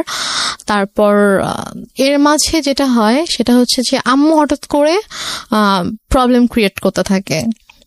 আমার আম্মু প্রবলেম ক্রিয়েট করতে থাকে বলতে যে আমাকে ফোন করতো অথবা আমার হাজবেন্ডকে ফোন করতো, ফোন করে হয়তো চিল্লাফাল্লা করতেছে, আসো তুমি, আসতেছো না কেন, আমাকে বারবার ডাকতো। তো ঠিক আছে আমি তো আসবো, সমস্যা নেই আমরা আসবো। তো আমরা এর মাঝে গিয়ে একবার ঘুরেও এসেছিলাম।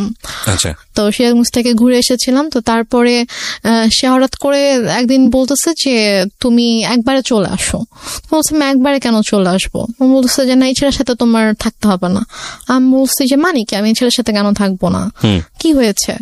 বলছে যে না, তুমি চলে আসো, আমি এই ছেলের সাথে সংসার করতে দিব না, তোমার ডিভোর্স করাই দিব, তুমি আসো, তুমি আসবা, পড়াশোনা করবা ঠিক মতো, আমার কাছে থাকবা, তুমি আসো। মানে হঠাৎ করে ধরনের কথা, হঠাৎ করে। তা আমি তখন বললাম যে আম্মু তুমি নিজেই তো আমাকে বিয়ে দিয়েছো, তুমি নিজেই তো রাখতে চাওনি আমাকে, তাহলে এখন যেহেতু আমার একজনের সাথে বিয়ে হয়েছে, আমি এখানে একটা ফ্যামিলির সাথে আমি অ্যাড হয়েছি এবং তার সাথে আমার ধীরে ধীরে ওরকম ভালো একটা বন্ডিং তৈরি হয়ে গিয়েছে, ওর ফ্যামিলি সবার সাথে আমার একটা ভালো বন্ডিং তৈরি হয়ে গেছে, এখন তো তুমি এটা বলতে পারো না। তো সে আমাকে নানাভাবে ফোর্স করতে থাকে। তো সে এর মাঝে সে যেটা করে, সে সিরাজগঞ্জ থেকে ঢাকায় আসে। তো ঢাকায় এসে সে আমার শ্বশুর বাড়িতে অনেক মানে হাঙ্গামা ক্রিয়েট করে ফেলে। লাইক সে এসে চিল্লি করতেছে যে আমার মেয়েকে আমি নিয়ে যাব, তোমরা কেন আটকায় রাখছো, তোমরা আমার মেয়ের ব্রেন ওয়াশ করছো, আমার মেয়েকে নিয়ে যেতে দাও, আমার ছোট মেয়ে, বাচ্চা মেয়ে, আমি ওকে তোমাদের কাছে রাখবো না, এগুলো বলতে থাকে। আমি তো যাব না, আমাকে অনেক ফোর্স করতে থাকে, তুই চল, আমার হাত ধরে টেনে বাসা থেকেও বের করে নিয়ে যায়, মানে দরজা খুলে আমাকে বাইরেও বের করে নিয়ে যায় যে তুই চল, তোকে আমি এখানে থাকতে দিব না।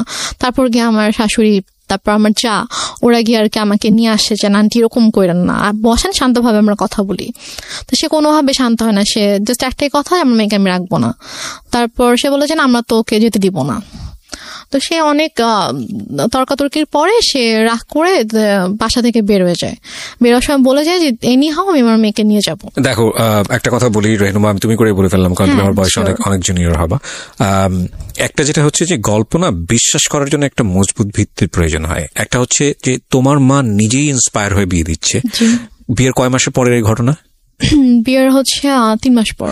বিয়ের 3 মাসের মধ্যে এমন কি ঘটলো যে সেখান থেকে আবার তোমাকে নিয়ে আসতে চাচ্ছে? আমি মানে গল্পটা তো বিশ্বাস করতে হবে সামহাও। এটা ভাই আমি কথা বলতে থাকলে আপনি যখন আমার পুরো গল্পটা শুনবেন তখন আমি হয়তো বুঝতে পারবো, শেষ পর্যন্ত যখন আপনি শুনবেন তখন আপনি বুঝতে পারবেন যে প্রথম থেকে শেষ পর্যন্ত, মানে আমার বাবার মৃত্যু থেকে একদম আমার শেষ পর্যন্ত, আজকের দিন পর্যন্ত কি ঘটেছে, কেন ঘটেছে, এটা আপনি নিজেই বুঝতে পারবেন। ফাইন। সো প্রিয় শ্রোতা, আমার মনে হয় একটু ধৈর্য ধরে আপনারা শুনুন। ওকে, বল। তো তারপরে আম্মু ওখানে এসে সিনকেট করার পর আমরা সবাই আর কি মানসিকভাবে একটু আপসেট হয়ে পড়ি। তো তারপর আর কি আমার শাশুড়ি বলে যে চলো আমরা কিছুদিন ঢাকার বাইরে থেকে ঘুরে আসি। তো আমার শ্বশুর বাড়ি ছিল ফেনীতে। তো তারপর আমরা ফেনীতে যাই, আমি কখনো যাইনি বিয়ের পরে ওদের গ্রামের বাড়িতে। তো তারপর আমাকে ফেনীতে নিয়ে যায়, আমি আমার হাজব্যান্ড, শ্বশুর শাশুড়ি, আমরা সবাই যাই। তো যাওয়ার পর ওখানে মোটামুটি ছোটখাটো একটা অনুষ্ঠানের মতো করে আর কি, মানে বউ দেখানোর জন্য। তো তারপর ওখানে আমি আমার শ্বশুর শাশুড়ির সাথে 15 দিনের মতো ছিলাম। তো এর মাঝে যেটা হয়, আম্মু ওদের সব রিলেটিভস লাইক ওর চাচা, চাচি, মামা, খালা, ফুপু, মানে যত রিলেটিভ আছে সবার নাম্বার কিভাবে কালেক্ট করে ফেলে। কালেক্ট করে সবাইকে ফোন দিয়ে সে বলে যে শাহেদ ভালো না, ওর আমার মেয়ে, ছোট একটা বাচ্চা মেয়েকে ও বিয়ে করছে, বিয়ে করে এখন ওকে টর্চার করতেছে, ওকে মারতেছে। তারপর আমার হচ্ছে চাচা শ্বশুরের ছেলেকে ফোন দিয়ে বলে যে উনি হচ্ছে পুলিশের ডিআইজি। তো ওনাকে ফোন দিয়ে কমপ্লেন করে যে আপনার ভাই আমার মেয়েকে টর্চার করে, আমি তো আপনাদের নামে মামলা করব। তো স্বাভাবিকভাবে সে যেহেতু মানে আইনের একজন তো সে বলে যে আমি যতটুকু জানি আমার ভাই এরকম কিছু করার কথা না, ঠিক আছে আপনি যেহেতু আমার কাছে কমপ্লেন করেছেন আমি ব্যাপারটা দেখবো। তো উনি তারপর আমার হাজবেন্ডকে, আমার শ্বশুর শাশুড়িকে মানে কথা বলে, ওনাদের সাথে কথা বলে বলে যে কি হয়েছে। তখন বলতেছে যে তুমি আমাদের কথা বিশ্বাস করবো না, তুমি বৌমার থেকে শুনো যে মানে আমাদের কোনো দোষ নেই অথবা আমরা কিছু করি নাই, ওর মাই এরকম সিন ক্রিয়েট করতেছে, ওর মা একটু অন্যরকম, ওর মাই এরকম ঝামেলা করতেছে, আমাদের ওর থেকে শুনো। তো ভাই আমার সাথে কথা বলার পর ভাইয়াকে বলি যে ভাইয়া এরকম কোনো সমস্যা নেই, শাহেদ আমার সাথে কোনো খারাপ ব্যবহার করেনি, আমাকে কখনো মারেনি, আর ওর সাথে আমার অনেক ভালো সম্পর্ক, কিন্তু আম্মু চাচ্ছে না যে আমি ওর সঙ্গে থাকি, জন্য আম্মু এরকম সিনকেট গুলো করছে, আপনি কিছু মনে করেন না, আমি খুবই সরি আমার মার পক্ষ থেকে। এবং ওদের ফ্যামিলি সবার কাছে আমি খুব মানে সরি বলি যে আমার জন্য আপনাদেরকে এত কিছু সহ্য করতে হচ্ছে। মানে ওদের কাছে কন্টিনিউয়াসলি সবার থেকে ফোন আসতে থাকে, ওদের সব রিলেটিভসরা ওদেরকে ফোন দেয় যে কি তোমরা নাকি বউ আটকায় রেখে বউকে পিটাচ্ছ।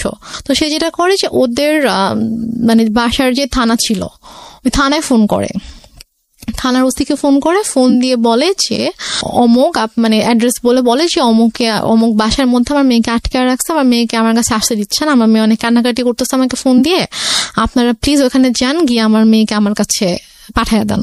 তখন ওরা বলে যে এটা তো অমুক স্যারের বাড়ি, তো স্যারের ফ্যামিলিতে তো এরকম হওয়ার কথা না, আমি আপনার কথা বিশ্বাস করতে পারছি না, ঠিক আছে আমাকে এটা দেখতে হবে। তো উনি দেন আমার ওই যে ভাসুরকে ফোন করে, ডিআইজি যিনি ওনাকে ফোন করে বলে যে স্যার এরকম একজন ফোন দিয়েছিল, এখন আমি কি করব, আমি কি যাবো আপনাদের বাসায়? তখন বলে যে আমার বাসায় যাওয়ার কোনো দরকার নেই, উনি আমাকেও ফোন দিয়েছিল, আমি কথা বলেছি, এরকম কিছু নেই, তুমি চাইলে তুমি যেতে পারো, গিয়ে আমার ভাইয়ের বোর কাছ থেকে শুনে আসতে পারো যে এরকম কিছু হয়েছে কিনা। তো সে বলে না স্যার আমি এটা দরকার মনে করছি না, তো উনি আর আসে না।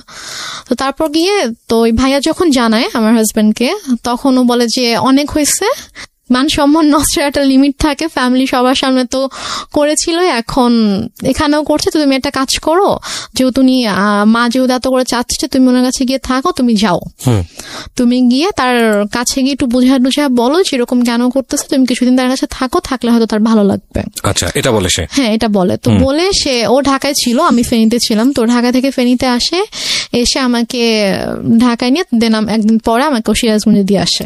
আচ্ছা, আম্মুর কাছে। তো ওই যে আমি গেলাম, আমাকে আম্মু আর রাস্তা দেয় না, সে আমার হাজবেন্ডকে আসতে দেয় না, আমাকে বলে যে নিয়ে যাবো। 15-20 দিন ছিলাম, থাকার পর থেকে তো সবাই ফোন দিচ্ছে, শাশুড়ি ফোন দিচ্ছে, শ্বশুর ফোন দিচ্ছে যে ওকে পাঠান, ওকে নিয়ে আসুক। তো তারপর গিয়ে আমি আম্মুর কাছে থাকা শুরু করলাম। তারপর আমার হাজবেন্ডের সাথে অলমোস্ট 3-4 মাসের মতো আমার দেখা হয়নি, কারণ আম্মু না আমাকে যেতে দিচ্ছিল ঢাকায়, না ওকে আসতে দিচ্ছিল। ও আসতে চাইলে বলতেছিল যে আমার কিন্তু ছোট মেয়ে, ওর কিন্তু 18 বছর হয়নি, না আমার লোক মেয়ে, আমি কিন্তু তোমার নামে মামলা করে দিব, এই ধরনের কথা বলে। হ্যাঁ, এই ধরনের হুমকি। কিন্তু যখন আপনাকে বিয়ে দেওয়া হয়েছিল সেই সময়টাতে পেপারে কি মা সাইন করেনি? না, মা সাইন করেনি। বিয়েটা কিভাবে হয়েছিল? বিয়েটা হয়েছিল বাসায় কাজী এসেছিল, তো কাজী বিয়ে পড়িয়েছিল, সাইনও নিয়েছিল, কাবির নামে সাইনও নিয়েছিল। তারপর ওখানে 4 জন সাক্ষীও ছিল, কিন্তু মার সাইন ছিল কিনা অথবা করেছিল কিনা সেটা আমার ঠিক মনে নেই। তো মনে হয় না মা সাইন করেছিল, কারণ পরে যখন আমি যখন পেপারস দেখেছিলাম তখন দেখেছি ওখানে জাস্ট সাক্ষীদের সাইন ছিল, আমার আর আমার হাজবেন্ডের সাইন ছিল। সাক্ষী ছিল ওর 2 জন আঙ্কেল ছিল সাক্ষী, আর আমার পক্ষ থেকে আমার একটা মামা আর আমার একটা ভাইয়া ছিল। ফাইন, এখানে একটা বিষয় জড়িত আছে। ওর ফ্যামিলি থেকে কি লোকজন এখানে এসেছিল? হ্যাঁ। তো ওর ফ্যামিলির পক্ষ থেকে ওর বাবা মা কেউ সাইন করেনি পেপারে? না, ওর বাবা মা আসেনি বিয়েতে। কেন আসেনি? বাবা মা আসেনি, বাবা তখন অনেক অসুস্থ ছিল, আর ওর মা তো রাগ করেছিল জন্য ওর মা আসেনি। Renuma, this is totally unbelievable, cause অসুস্থ হলে তো বিয়েটা পিছিয়ে যাওয়ার কথা। বিয়েটা অসুস্থ ছিল বলতে উনি প্যারালাইসিস ছিল, তো উনি তো চাইলেই উনি মুভ করতে পারতো না, বাট ওর মার আসার কথা, বাট ওর মাকে ওরা কোনোভাবেই কনভিন্স করতে পারেনি। তো ওর ভাই বোন, তারপর ওর আঙ্কেল আন্টি সবাই এসেছে। আমার ওদের ফ্যামিলি থেকে সবাই আম্মুকে ফোন করতো, আম্মুকে বোঝানোর চেষ্টা করতো যে আমরা আসি, সামনাসামনি কথা বলে ঠিক করার চেষ্টা করি, যে দেখি ঠিক হয় কিনা, আপনি কেন এরকম করছেন। তো বাট আম্মু বলেছে আমি এই বিষয়ে কোনো কথাই বলবো না, একটাই কথা ছিল তার, যে আমি আমার মেয়েকে সংসার করতে দিব না, আমি আপনার ছেলের সাথে রাখবো না। তো এদিকে আমার সাথেও কথা বলতে দিত না, লাইক আমার ফোন আম্মু আমার থেকে নিয়েছিল, আমার ফোন আমার কাছে রাখতে দিত না। আমার হাজবেন্ড ফোন করতো আম্মুর ফোনে, ফোন করলে আমাকে কখনো দিত কখনো দিত না। তো আমি অনেক কান্না করতাম, আমার মন অনেক খারাপ থাকতো যে আমি ওখানে যেতে চাই। আমি আম্মুকে অনেক, ইভেন আমি আম্মুর পায়ে ধরেও কান্না করেছি, আম্মু তুমি কেন এরকম করছো আমাকে বলো। সে আমাকে কোনো কারণও বলতো না যে কেন সেরকম করছে। আমি বলছি আম্মু তুমি তো আমাকে বিয়ে দিয়েছো, এখন যখন আমি একটা জায়গায় গিয়েছি, আমার বিয়ে হয়েছে, আমি আমার হাজবেন্ডকে অনেক ভালোবাসি, আমি ওর ফ্যামিলির সাথে অনেক ভালোভাবে মিশে গিয়েছি, তো এখন কেন তুমি সবাইকে এরকম কষ্ট দিচ্ছ, আমাকে কেন তুমি কষ্ট দিচ্ছ আম্মু। যাই হোক, তারপরে গিয়ে আম্মু যেটা করলো যে ওদের সাথে অনেক কথাবার্তা যখন হলো, ও অনেক বার রিকোয়েস্ট করলো, তো বলো ঠিক আছে তুমি সিরাজগঞ্জ আসো, এসে ওর সঙ্গে দেখা করে যাও। তো দেন আমার হাজবেন্ড অলমোস্ট 4 মাস পরে আমাদের বাসায় আসে, সিরাজগঞ্জে আসে। তো এসে সে আমার সঙ্গে দেখা করে, তো তখন আম্মুর সাথে কথা বলে।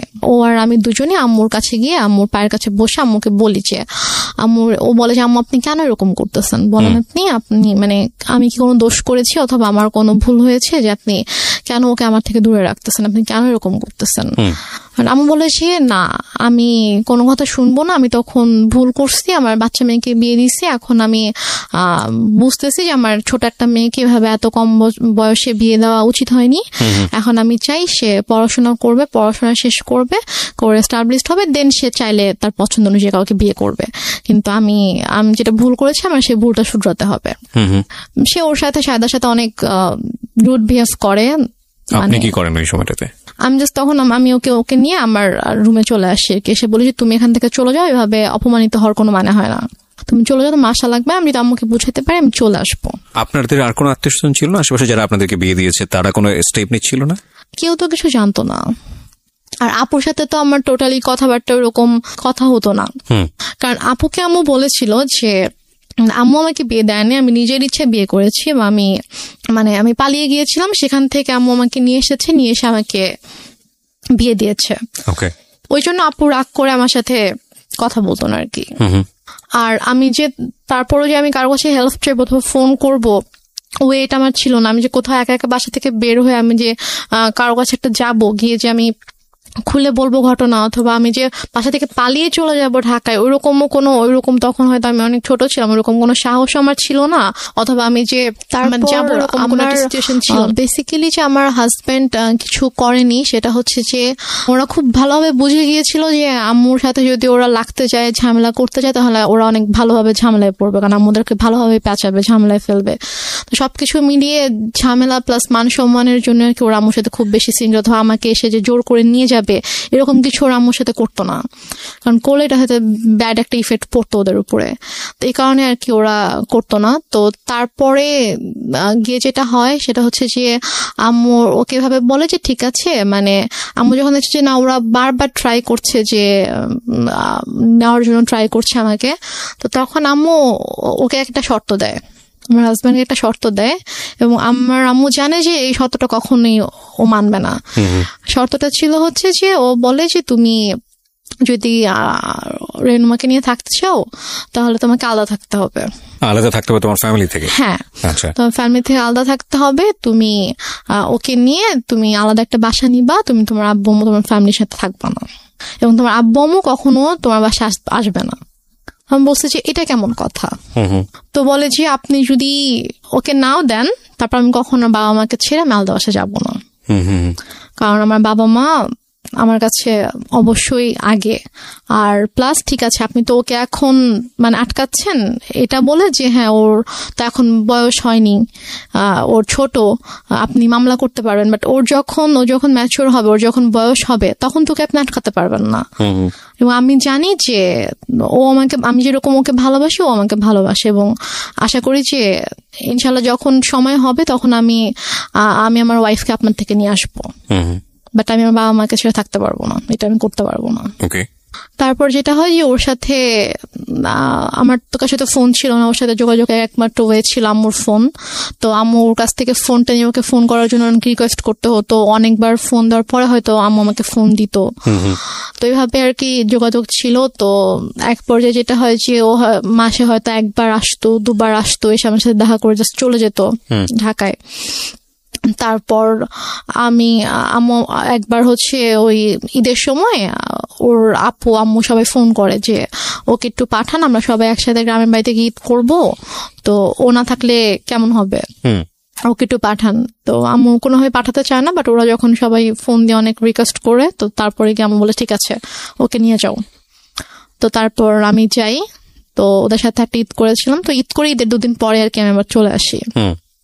তো আসার পরে তো এভাবে আর কি চলছিল, ওর সাথে মাঝে মাঝে কথা হতো, তারপর মাসে অথবা অনেক সময় 1 মাস 2 মাস পরে আসতো, এসে দেখা করে যেত, বাট আমাকে যেতে দিত না আম্মু। তো এদিকে আমার পরীক্ষা চলে আসছে, এটা হচ্ছে 2011-তে আমার পরীক্ষা ছিল, এসএসসি পরীক্ষা ছিল। তো তারপর আমি কোনো রকমে স্কুলে যেতাম না, আমি জাস্ট বাসায় পড়তাম, পড়ে পরীক্ষা দিলাম। তো এরপরে যেটা হয়, হঠাৎ করে আম্মু টোটালি যোগাযোগ বন্ধ করে দেয়। ওকে বলে যে তুমি আর আসবা না ওর সাথে দেখা করতে। তো বলে যে হঠাৎ করে কেন? বুঝতে যে আসবা না, তুমি আর এসো না, আসলে তুমি যদি আসো এখানে অনেক বড় সিন ক্রিয়েট হবে, আমি পুলিশ ডাকবো, তুমি আসবা না। এটা আপনার মা বলে? হ্যাঁ, এটা আমার মা শাহিদকে বলে। তো ও যেটা করে, ও আসে না, কারণ ওদের সবচেয়ে বড় ভয়টা ছিল যে মান সম্মানের ভয়, যে যাবো পুলিশ ডাকবে, মান সম্মান নষ্ট হয়ে মানুষ জানতে পারবে, যে এটা তো খুবই বাজে একটা ব্যাপার হবে আসলে। তো ও আর আসে না, আম্মুকে ফোন দিত, আম্মু আমাকে ফোন দিত না। তো ওর সাথে অলমোস্ট হচ্ছে আমার প্রায় 7-8 মাসের মতো টোটালি কোনো কথা হয় না, একদমই কথা হয় না। ও আসেও না, ওর সাথে আমার কোনো কথা হয় না। তো তারপর গিয়ে আমার আপু হচ্ছে দেশে আসে 2012 সালের মেবি আগস্টের দিকে আমার আপু দেশে আসে। তো আপু আসার হচ্ছে 2-3 মাস আগে আবার আমার সাথে সাথে কথা হয়। আমি আম্মুর ফোন থেকে ওর সাথে কথা বলি। তো আম্মু যখন জানতে পারে যে হচ্ছে আপু আসতেছে, তখন আর কি ওর সাথে কথা বলে যে তো ওর আপু আসতেছে, তো ওর আপু যদি আসে, মানে আপু বলছিল যে ঠিক আছে, তো যেহেতু বিয়ে করে ফেলছে, মানে আপু জানে যে আমি যেখানে আছি আমি অ্যাকচুয়ালি কিভাবে আছি আম্মুর কাছে এটা জানে না। আপুকে বলা হয়েছে যে ওর তো শ্বশুর শাশুড়ি ভালো না, ও শ্বশুর বাড়িতে থাকতে সমস্যা হয়, তো ছোট মেয়ে এজন্য ওকে নিয়ে আসছি, ও এখানেই থাকবে, পড়াশোনা করবে, তারপর গিয়ে হয়তো ঢাকায় ভর্তি হবে। আচ্ছা, এটা বলছে যে তা তখন যাবে, এখন তো ছোট অনেক। তা আপু জানে এটা, আপু মোটামুটি তখন নর্মাল হয়েছে, আমার সাথে মোটামুটি একটু কথা বলে। তো তারপর আর কি আপু যখন আসে, তা আপু আসার আগে আবার ওর সাথে সে নর্মাল হয়ে যায়, কারণ আপুকে তো দেখাইতে হবে। তার প্ল্যানিংটা ছিল আসলে অন্যরকম, সেটা আমি বললে বুঝতে পারবেন। তো সে যেটা করে, সে শাহেদার সাথে কথা বলে যে বাবা যাই হয়েছে তুমি আসো, তুমি সিরাজগঞ্জে আসো। তো ও সিরাজগঞ্জে আসে, আসার পরে 2 দিন ছিল, থাকার পর ওকে বলে যে দেখো ওর আপু আসবে, আপু আসলে কিন্তু আপুর সাথে ভালো করে কথা বলবা, যেগুলো হয়েছে এগুলো কিছু জানানোর দরকার নাই, আমি ইনশাল্লাহ সবকিছু ঠিক করে দিব, যাই হয়েছে ভুলে যাও, আমি তোমাদের সবকিছু ঠিকঠাক করে দিবো। আপু আসলে হয়তো আমরা বড় করে একটা অনুষ্ঠান করতে পারি, যেহেতু তোমাদের ওরকম বড় কোনো অনুষ্ঠান হয়নি, তো বড় করে একটা অনুষ্ঠান করতে পারি, তো করলে তখন সব ঠিকঠাক হয়ে যাবে।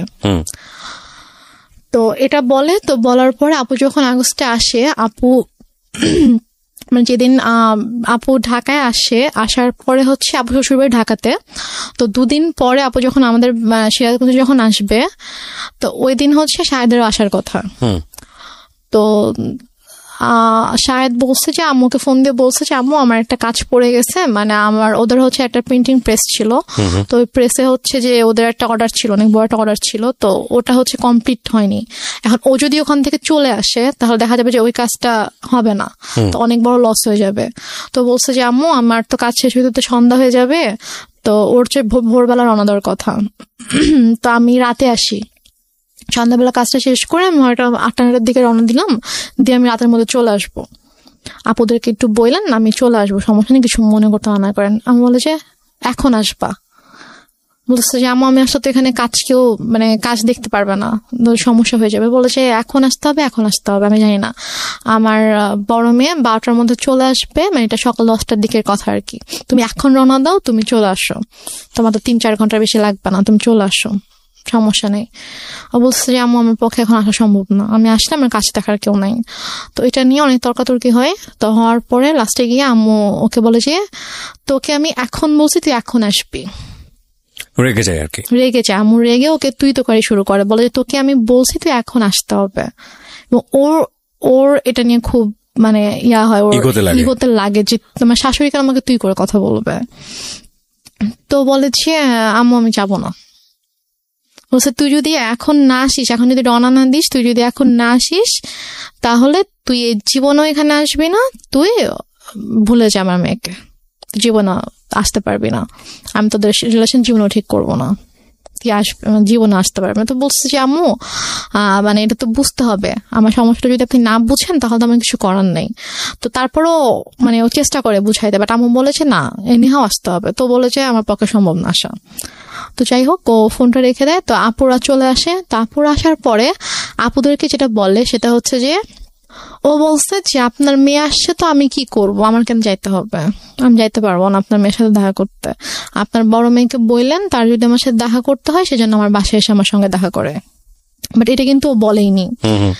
তারপরে গিয়ে বলে যে আপু তো এটা শুনে খুব হার্ট হয় যে কেন এটা বলবে, আমাদের ছোট, ওকে আমরা নিজেরা ডাকলাম যে হ্যাঁ আম্মু ওকে আসতে বললো, আমরা ওর সাথে দেখা হয়নি, ওর সাথে দেখা করব, তো ওর ফ্যামিলির সাথেও দেখা করব, তো কেন এভাবে রিয়াক্ট করছে। তো তারপরে গিয়ে বলে যে হ্যাঁ তোমাকে তো বলছিলামই ছেলে ভালো না, ছেলের মা ভালো না, ছেলে এরকমই, দেখছো কিরকম বেয়াদব। মানে আম্মু এটা করছে সম্পূর্ণ ইচ্ছাকৃত ভাবে। ফার্স্টে ওকে ঠিকঠাক করছে, ওর সাথে সম্পর্কটা ঠিক করছে, ঠিক করে ও আসছে। তারপর যেদিন আসবে, মানে আসলে আপুর সাথে দেখা হলে তো সবকিছু নর্মাল হয়ে যেত, এবং হয়তো আপুর সাথে সম্পর্কটা যদি নর্মাল হয়ে যেত, তখন যদি আমি শ্বশুরবাড়িতে চলে যেতাম তখন হয়তো আপুকে ডিটেল ঘটনাটা বলতে পারতাম যে আসলে ব্যাপারগুলো কিন্তু এতদিন এভাবে ঘটেছে। আম্মু আসলে এটা চাইনি যে আমাদের সম্পর্কটা স্বাভাবিক হোক এবং আপুর সাথে ওর সম্পর্কটা স্বাভাবিক হোক। তো ইচ্ছাকৃতভাবে আম্মু এরকম সিনক্রেটটা করেছে। তো আপু ভাইয়া তো অনেক রেগে গেল। রেগে যাওয়ার পরে বলতেছে যে ঠিক আছে বাদ দেন, এই ছেলের সাথে আসলে দরকার নেই, সংসারের দরকার নেই, ওকে ইয়া করেন, ডিভোর্স পেপার পাঠিয়ে দেন। বাট আপনি তখন কি বলছিলেন? আমি তখন বলছি যে আমি তো ডিভোর্স দিব না। আমাকে ভাইয়া জিজ্ঞেস করছে যে তুমি কি বলো, আমি বলছি আমি ডিভোর্স দিব না। কি করবা? আমি বলছি আমি ওখানে যাবো, আমি ওদের বাসায় যাবো। তো বলছে যে আমি তখন বলছে যে দেখছো কিরকম নির্লজ্জ মেয়ে, এইভাবে নিজের বোন ভাই মাকে অপমান করছে ওর জামাই, আর ও এরকম জামাইয়ের সাপোর্ট করে কথা বলছে, এখন ওখানে যেতে চাচ্ছে, কত বড় খারাপ মেয়ে, নির্লজ্জ মেয়ে, এগুলো বলছিল আর কি। তো তারপর গিয়ে ভাইয়া বলে যে তুমি কেন যেতে চাও, যে তোমার ভাই আপুকে অসম্মান করছে। এখন আমি মানে বলতে নিচ্ছিলাম যে ব্যাপারটা কিরকম হয়েছে, বাট আমি আম্মুর ভয় বলতে পারছিলাম না, যে আমি যদি বলতাম যে ঘটনাটা এরকম হয়েছে তখন আম্মু তো এটা নিয়ে অনেক সিনক্রেট করতো। তো দেন আর রাতের বেলা আপু বলছে যে আমি ভাবছি যে রাতের বেলা যখন ঘুমাতে যাবো, আম্মু যখন ঘুমিয়ে যাবে তখন আমি আপুকে গিয়ে বলবো যে আপু ঘটনাগুলো কিন্তু এরকম হয়েছে, তুমি ওকে ভুল বুঝো না, তুমি ব্যাপারটা প্লিজ সলভ করো, আমি এটা বলতে চেয়েছি। তো তারপর রাতে যখন আপুকে বলেছি আপু আমি তোমার সাথে ঘুমাবো, বলছে আচ্ছা ঠিক আছে। তো আম্মু যেটা বলে যে তোমরা 2 বোন ঘুমাবা, চলো আমরা 3 জন একসাথে ঘুমাই।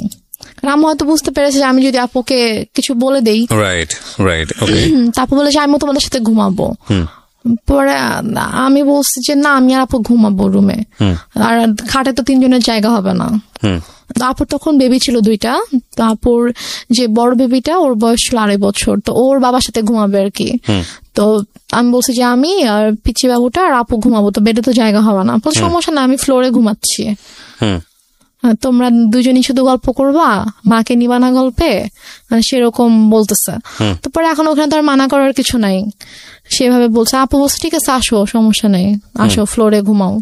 তো সে ফ্লোরে বেড করছে, আমি আপুকে বলতে পারলাম না, যে যেটা বলতে চেয়েছি বলতে পারলাম না। তো তারপর আমি অনেকবার চেষ্টা করেছি, আপু যে কয়দিন দেশে ছিল, আপু আমাদের বাসায় 2 দিন ছিল, তো ওই 2 দিনেও পারিনি। তারপর আপু যাওয়ার আগে যখন আমি ঢাকায় এসেছিলাম আম্মুর সাথে আপুর শ্বশুর বাড়িতে, তখন আমি বলার চেষ্টা করেছি, আমি সুযোগ পাইনি, মানে আম্মু আমাকে সুযোগটা দেয়নি, আমি আপুর সাথে একা কোনোভাবে কথা বলবো ওই সুযোগটা দেয়নি। ঢাকায়ও যখন আমরা ঘুমিয়েছি, আম্মু আমাকে নিয়ে ঘুমিয়েছে একটা রুমে, আপুর সাথে যখন দিনের মধ্যে স্বাভাবিকভাবে ওরা অনেক বিজি ছিল, তারপর আমি ট্রাই করেছি, সুযোগও পেয়েছি অনেক, বাট আম্মু কোনো না কোনো ভাবে আমাকে কথা বলতে দেয়নি আর কি। তো আমি যাই হোক আমি কথা বলতে পারিনি।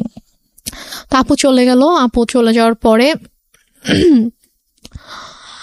এটা হচ্ছে 2012 সালে আপু সেপ্টেম্বরের দিকে চলে গেল। তো যাওয়ার পরে ওর সাথে ওই আগস্ট থেকে কিন্তু আমার আবার কোনো যোগাযোগ নেই।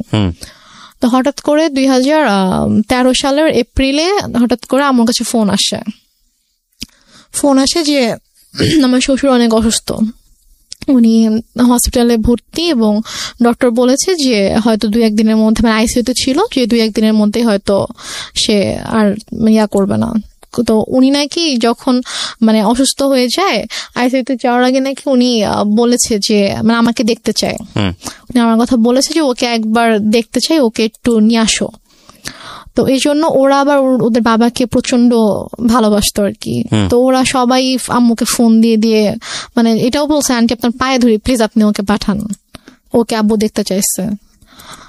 তো আম্মু কোনোভাবে রাজি হয় না। আমি অনেক কান্নাকাটি করে আম্মু প্লিজ যেতে দাও। আমার শ্বশুর আমাকে অনেক আদর করতেন, মানে আমি ওনাকে বাবা ডাকতাম, আমার আব্বুকে আমি বাবা ডাকতাম। তো মানে উনি আমাকে খুবই আদর করতো। তো আমি যখন শুনি যে এরকম অসুস্থ, আমার খুবই খারাপ লাগে। এবং আমার বাবা মারা যাওয়ার পর থেকে আমি যে কদিনই ওনার সাথে ছিলাম, আমার কাছে জাস্ট মনে হয়েছে যে এটা আমার বাবা। তো আমি আম্মুকে অনেক রিকোয়েস্ট করি, তারপর ওরাও তো কন্টিনিউয়াসলি ফোন দিচ্ছিল। তারপর আম্মু বলে ঠিক আছে আমি ওকে নিয়ে আসতেছি, আমি নিয়ে যাবো, আমি নিয়ে আসবো, তোমাদের আসতে হবে না। তো আম্মু আমাকে নিয়ে ঢাকায় আসার পরে তো হসপিটালে ছিল আম্মু 2 দিন ছিল। 2 দিন বলতে যেদিন গেলাম ওই দিন, আর পরের দিন বিকালবেলা আম্মু বলে যে আমার ভাল লাগতেছে না, আমি চলে যাই, ও আর 2 দিন থাকুক, 2 দিন পরে ওকে দিয়ে এসো তুমি। এটা বলে তো আমি হসপিটালে ঢাকায় আসি, হসপিটালে শ্বশুরকে দেখার জন্য। তো আমি 2 দিন আমার মা ছিল, তো থাকার পরে মা চলে যায় এবং আমার হাজবেন্ডকে বলে যায় তুমি ওকে 2 দিন পরে দিয়ে এসো। আচ্ছা, তখন কি আপনার বোনরা চলে গেছে কানাডাতে না তখন? না, আমার বোনরা তো জাস্ট 1 মাস ছিল। ওকে, চলে গেছে তারা? হ্যাঁ, আপু চলে গেছে। আপু চলে গিয়েছে সেপ্টেম্বরে। এটা হচ্ছে এপ্রিলের ঘটনা। এপ্রিলে হসপিটালে গিয়েছিলাম। তো তারপরে আমি আরো 2 দিন থাকলাম। থাকার পরে আমাকে শাহেদ দিয়ে আসলো সিরাজগঞ্জে। দিয়ে আসার পর আবার ওই যেরকম যোগাযোগ বন্ধ। তো এর মাঝেই আর কি হসপিটাল থেকে ব্যাক করার কয়েকদিন পরে আর কি আমার এনআইডি দেয়। এনআইডিটা পাই।